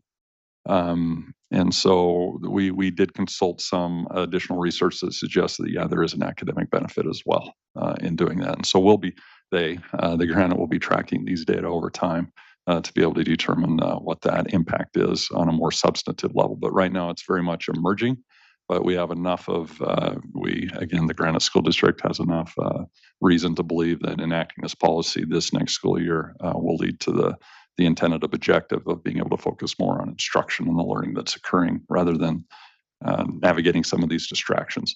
Last thing, Committee Chair, if I may, any policy is only as good as the enforcement behind it. And so there's intentional efforts to allow our administrators and our teachers to have the cover that they need, and also a community outreach effort with parents that demonstrate what is the policy, what isn't, and just to make very clear what the expectations are across multiple stakeholders. Thank you, Dr. Knight. And when you say we committee understands what you're referring to, and I might refer to you as Granite School District as well, so I apologize if that happens. Can you tell us what kind of feedback Granite School District, it's already begun, what kind of pushback you received on this policy? We know that, again, Granite employs quite a few individuals. You have teachers, principals, assistant principals, directors, families, parents of all different thought processes. For me, it's hard to argue against a policy like this, but I know that there were some. What's the pushback you received, and how did you overcome that? And then could you see something like this on a state level, or would it have to be adjusted? Is this unique to Granite, or again, could you see this something statewide? Yeah, so I appreciate that. To the first question, the feedback we received across multiple stakeholders was that a policy was desired in some way. And then when we created that policy and pushed it out for feedback, again, the feedback was, nope, this makes a lot of sense. You've got some exigent circumstances carve-outs in there. You've got the IEP 504 medical needs carve-out in there. And the consequences associated with violations of it, meaning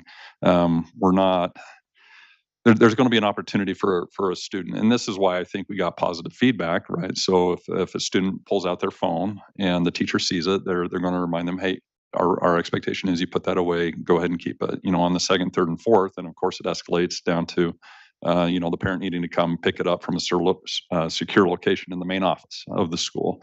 And so I think that solved a lot of the questions and concerns from a lot of patrons. I think for some of the pushback that we received, albeit on a much smaller scale, was this concern about just access from parents wanting to get a hold of students, their child during the school day. And so they feel like, a quick text to them would go a long way. And so they don't have to necessarily go down to the office to make the phone call, or the parent doesn't have to call the office to get the note to their child. So, it's elements of convenience that we received some feedback on.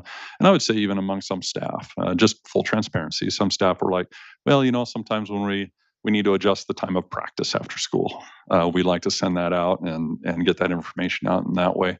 And so in navigating some of that, the schools have Chromebooks, they have these other devices. We're able to still, in terms of getting the internal messages to our students, there's other avenues to do that. And some students don't have those devices. And there is legislation that was passed saying we have to provide information in other means besides electronic. And so, to be in compliance with that.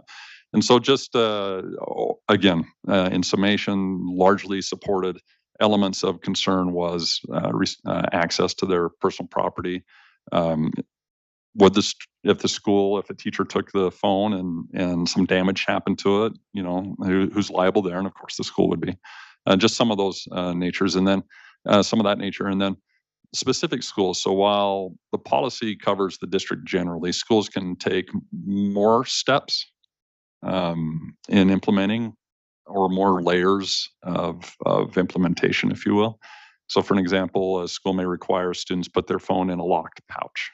The student keeps that, but to get at the phone requires a magnetic key. And so we heard some feedback, some concerns.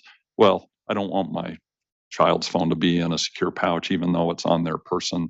And so we received some feedback regarding, that it's negative. I've not heard that yet. I haven't, but maybe it exists. Just that last part.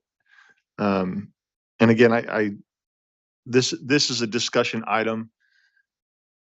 We're grateful that you were here and came back here, but just a reminder, committee, we don't have to question Dr. Nye. This is a discussion amongst the committee. But in your opinion, before Member Hart asks her last question, in your opinion, this policy, is it something that could be easily implemented throughout the state in your view? Yeah, so thank you. And the second question. It's not unique to Granite. And at the same time, though, I would acknowledge it might look a little bit different depending on where you are in the state. And to that end, I think based on how the state board were to take up a policy, latitude would be given to the LEAs where the state board expects some form of LEA policy that then they would tailor to what they need. But I do think, one, if it is statewide, it sends a message, depending on the message the state board would like to send. Right. This matters for these reasons, and as such, it is the expectation of the State Board of Education, who has general control supervision over education, to prioritize instruction and learning and to address those issues that preclude or compromise that. Yeah, thank you. Because now that in your role, you see, I mean, granted, it's albeit large, it's a small piece of a statewide, right, look or view. And so we have to consider various things. Like I said, in my school, Granite's policy is much more loose, right? And so I wouldn't want to be told I have to do that. So some flexibility there. I don't know what it looks like for rural areas, right? Kids on a 4-day school week, if their needs are different. I don't know. So again, looking at a policy and starting from there is always, in my opinion, easier than starting from scratch. And so getting that feedback is helpful, Dr. And I appreciate that. But to the committee, yes, I would love to see something come from this agency and this board that says, we want this because it's on our minds and we value education enough to say, yes, students, sometimes learning comes at the cost of sacrifice, right? And the message, however that looks like. Not I get that. We need parents on our side as well. So I've got Member Hart's been waiting, and then we've got Member Wood. I'm not going to put you on the spot. You've only been on the job a week. But Governor Cox has made his opinion on this a little bit more clear with the letter that was sent directly to principals even. I would just ask, just to put in the back of your mind, that if anything comes about from that level, or if you hear something legislative, just remember that we would like to stay involved in this and maybe even be apprised what's coming down the pike as well, so that we can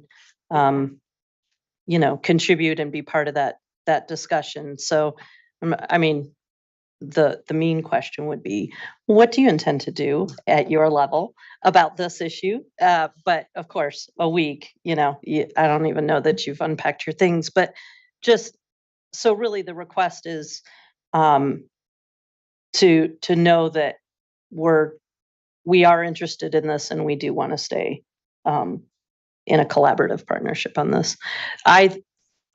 I'm like I said in the beginning, I don't know what it is. I suspect it's a model policy to give some districts teeth that would like our assistance at providing a base level. But there are other boards that are more comfortable attacking controversial issues in their community, and they may not want our assistance at all. But I don't think that we should stay silent on the issue. Are you looking for, are we looking for staff direction? Are we looking for a motion? Where do we want to go? This is completely up to the committee. Yeah, so if we wanted to ask staff to, start looking into a model policy or adopting a current policy, then we can do that. We're not going to take any action, but if we want to direct staff, we can do that. What if we asked, out of turn. Well, let's go to Member Wood, and then we'll jump back to you. And I also have just another short comment when you get to. So thank you. Thank you for being here. And going back to the Granite experience, you mentioned a couple of things. You said K-8, no cell phone usage. Were they allowed to have them in the school? Sure. Yeah. Conversational. All right. This All is- right. Conversational. This is discussion. All right. Appreciate that. Yes. I mean, so a student would be able to have their phone on their person in a backpack. Okay, part so of them. you didn't ban them in terms of coming into the school. It was, and then in terms of the high school, you said during instructional time.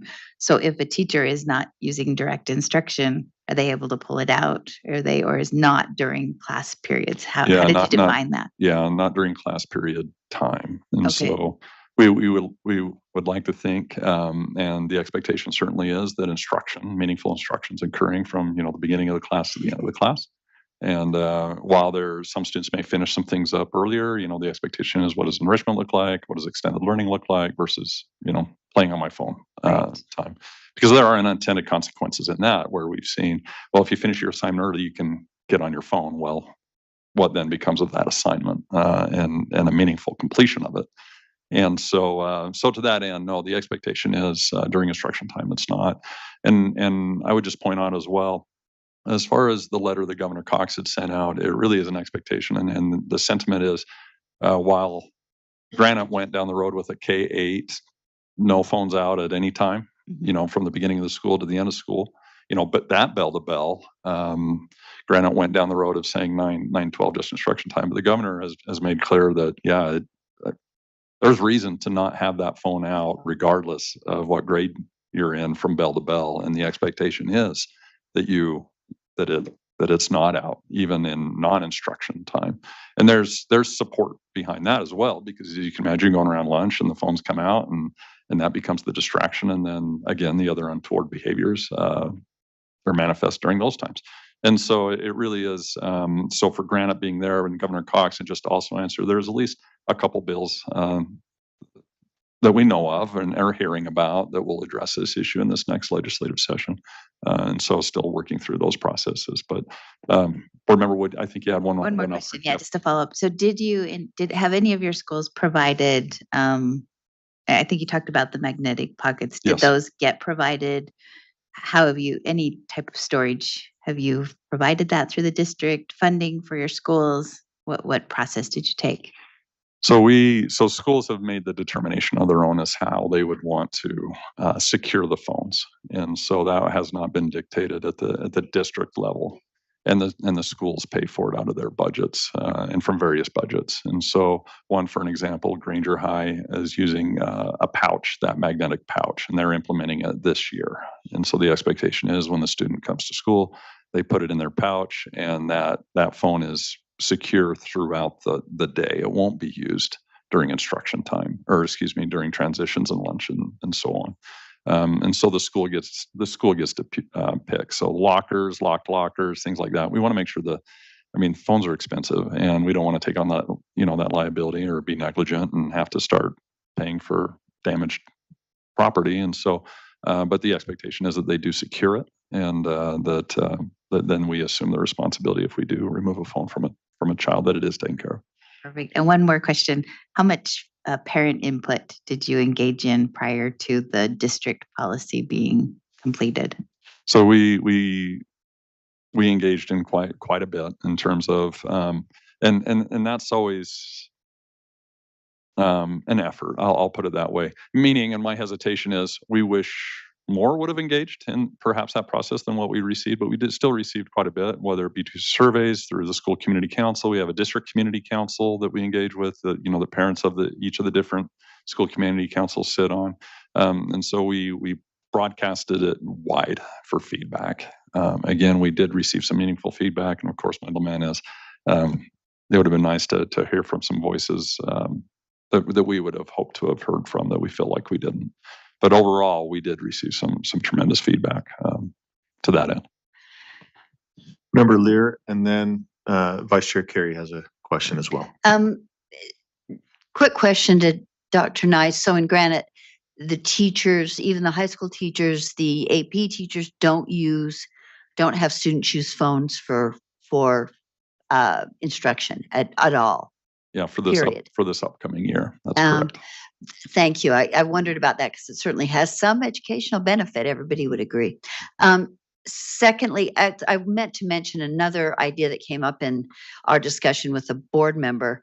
And that was that there are about 5 or 6 states that we found readily that do have these policies, and that one of them, and I might misstate, but I think it was Pennsylvania or Colorado, one of them had provided grants to LEAs, their version of LEAs, and then only the LEAs that chose to take the grants, which could further securing phones, which could help with training, which could improve digital citizenship. Those grants could be used, but if they didn't choose to take the grant, they didn't have to have a policy.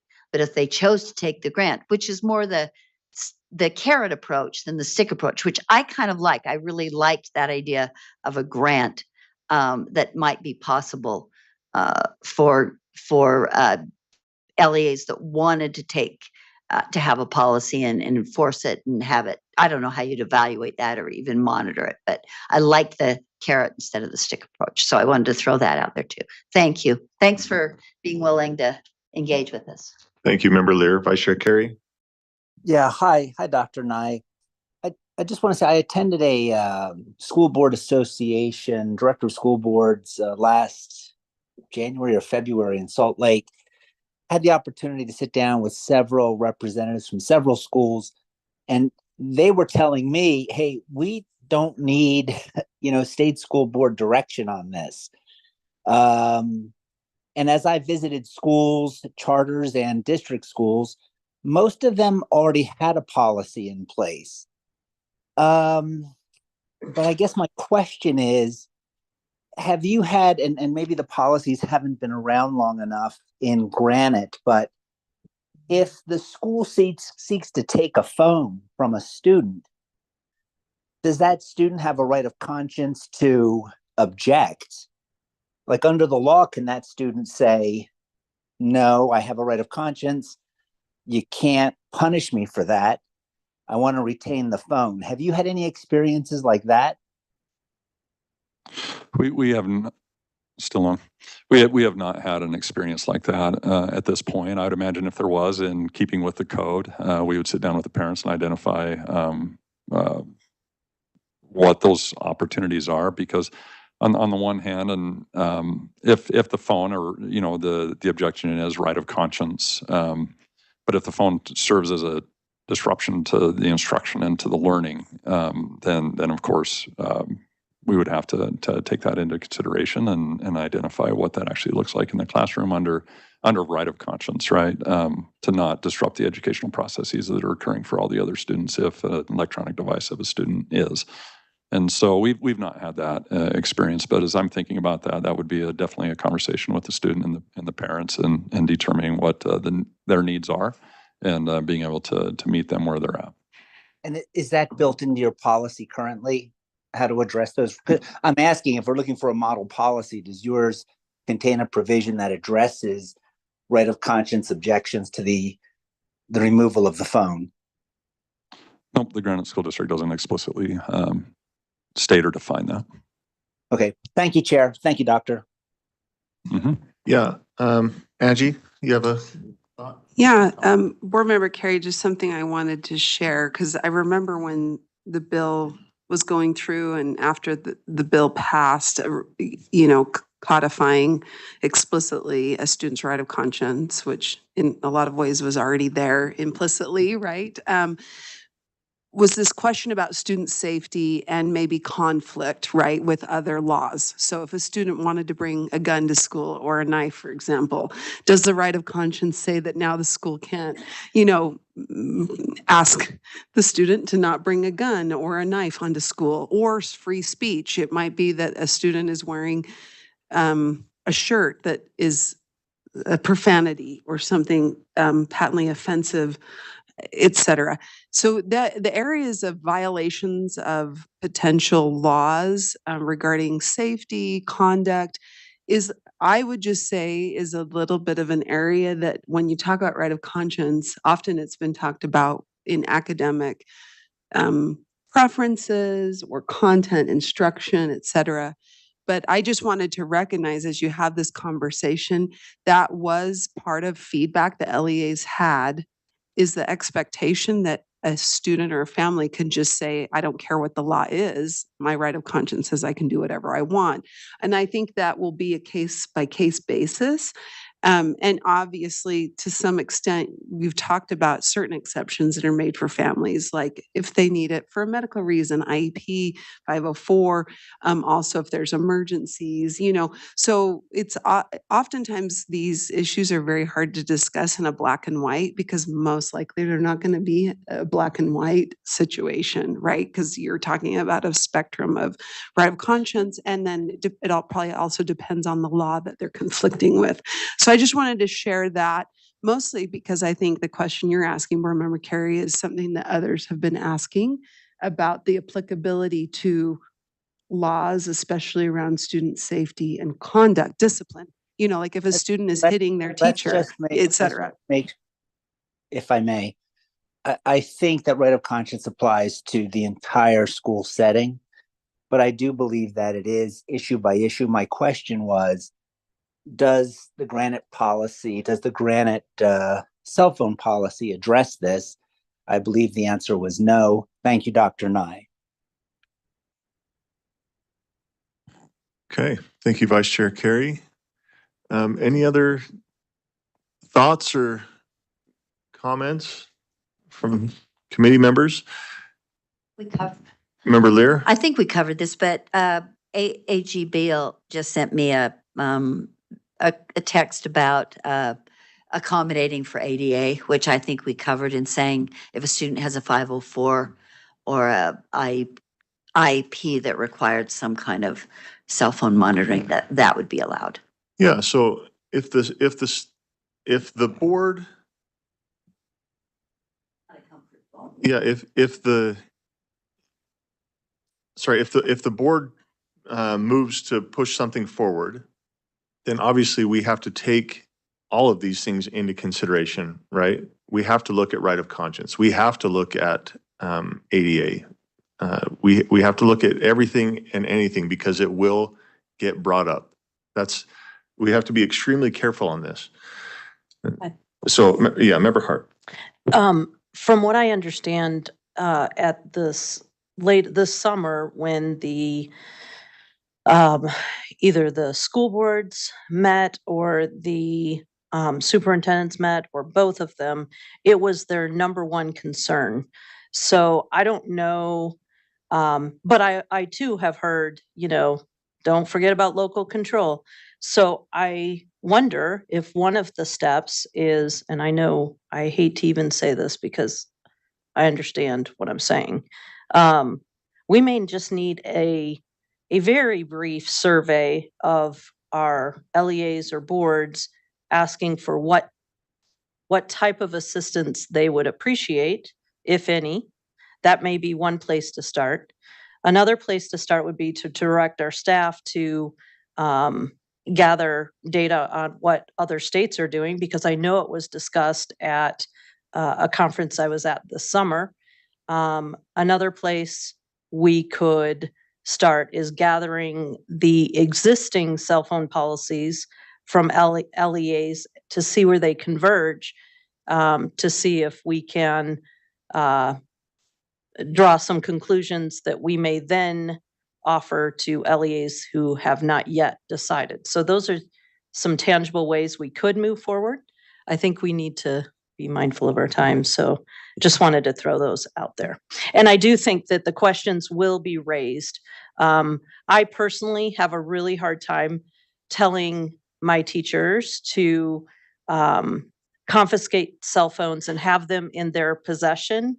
We do it because we have made clear to parents that once you're using an object outside of what the teacher directed, it is considered a toy, and toys are not allowed in schools. And we've made that clear to the parents that that are in our schools. So I feel comfortable with it. The problem is what happens when it disappears.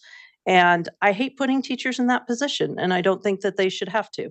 So I do think that we'll continue to get more complicated questions about cell phones from parents and communities, and that just further underscores the need for it. So just some ideas on how to move forward that doesn't immediately jump into rulemaking, that might help us gather some information and be a little bit more clear about our next steps. One concern just occurred to me in the spirit of conversation is that student pulls his phone out, and I can just, 8th graders come to mind. Student pulls his phone out and the kids say, hey, wait, Jack's got his phone out.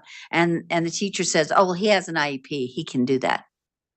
And that would not be okay. So, and yet that would be a very knee-jerk response from a teacher, not intending to provide protected information, but doing that just to explain. And I that would be troubling to a lot of parents, a lot of kids. So it doesn't mean we shouldn't try. I think the other thing I would like is to get some information. I did just some minimal research. I'd like some information about what some other states are doing. I remember Florida, Colorado, Oklahoma, and Pennsylvania, and but I think there are a couple others. I'd like more information first. Thank you. Yeah, thank you, Member Lear. So yeah, we have five more minutes left of this meeting. Not saying we have to use all 5 of them, but is there any, I think the discussion has been good. We really appreciate Dr. Nye answering some questions and his time there. We appreciate all the questions from committee members, or not questions and discussion topics. Is there anything that the committee would like to direct staff to do? Is this just a discussion item that we want to leave here and keep chewing on it and bring back another time?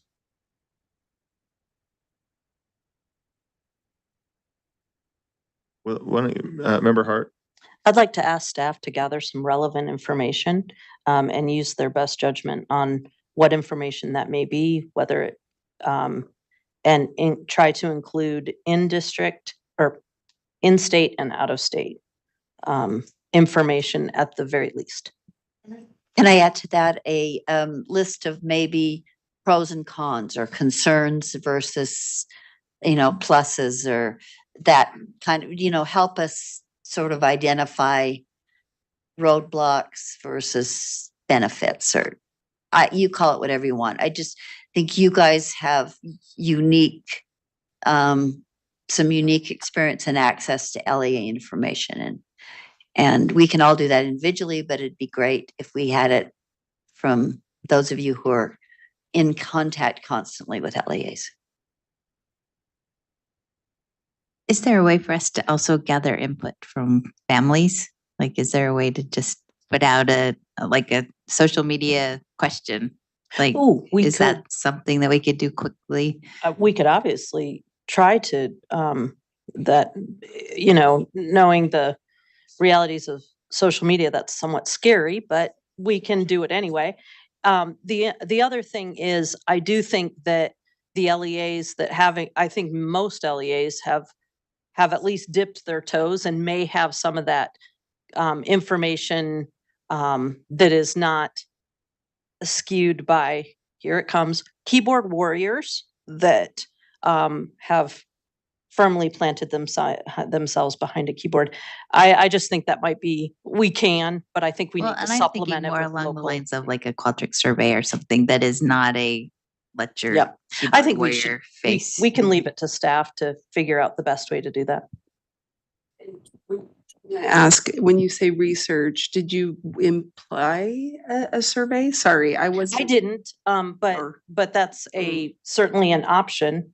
I personally, I defer to you to figure out what would be helpful? what would be helpful and what would be the most, given the resources that you have between now and then.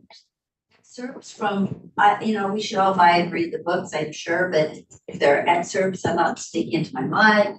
If there were excerpts from any of those materials that you've read or are, maybe some of the communication specialists in the office are more familiar than some of you guys are with some of the bestsellers on the issue. Yeah, let's look on the screen here and make sure. We've had 3 committee members offering some suggestions. Member Hart is going to look at this, make some adjustments.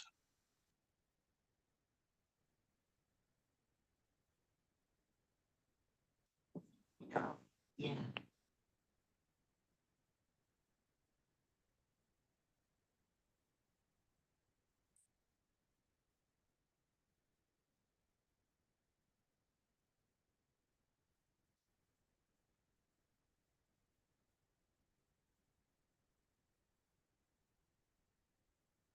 Member Hart, just keep an eye on that and make sure.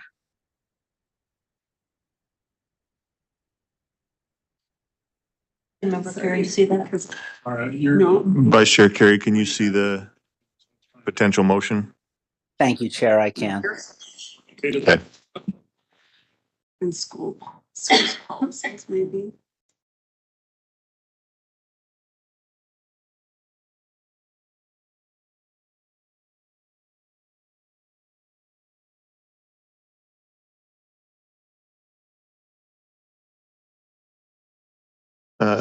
Dr. Nye, please. Right, just as you're typing that up, as far as one recommendation for the board and staff to consider is elevating student voice and getting some feedback from our students. So one thing that I did in Granite, we have 8 comprehensive high schools, was engage all the student body officers on this very topic, and they provided Student advisory. There it is. Yeah. And- Can you add our student advisory committee as well? Yep, they provided some tremendous feedback and insight to how would it affect them. So, Thank you. Very helpful. Okay, Member Hart, how do you feel about your motion? Great. I Okay. have a motion. I'm gonna read Member Hart's motion, and then we'll go into a vote, and then we'll hopefully adjourn. The motion before the committee is that the committee requests staff conduct research both in-state. Hold 1 second. Yeah, bring me to. Including. Or you don't need that.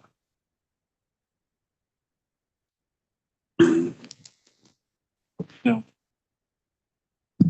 It's full.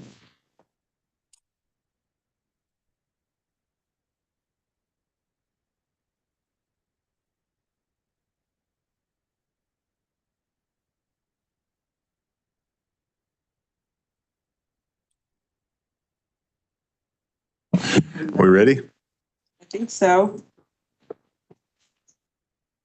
The motion is that the committee requests staff conduct research, both in-state and out-of-state policies related to student possession of electronic devices in schools, and potentially conducting a survey for LEAs, families, student advisory council, or other stakeholders for feedback.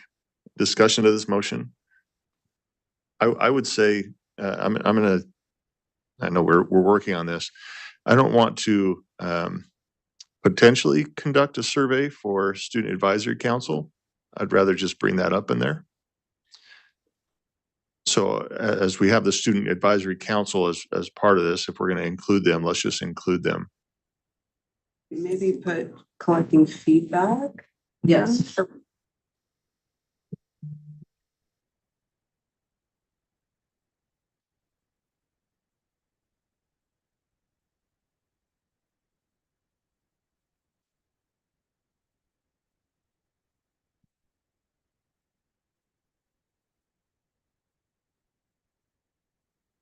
Do the survey. Okay. Or do you want to just direct it?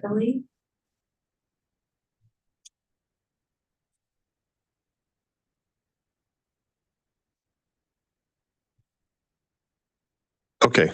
So the motion is that the committee requests staff conduct research of both in-state and out-of-state policies related to student possession of electronic devices in schools and collect feedback from LEAs, families, Student Advisory Council, or other stakeholders for feedback. Feedback is used twice, but we're going to vote anyway. Member Lear. Yes. Member Wood. Member Wood is a yes. Yes. Member Hart. Yes. Vice Chair Carey. The schools are already addressing this. I think we believe in local control. I'm going to be a no.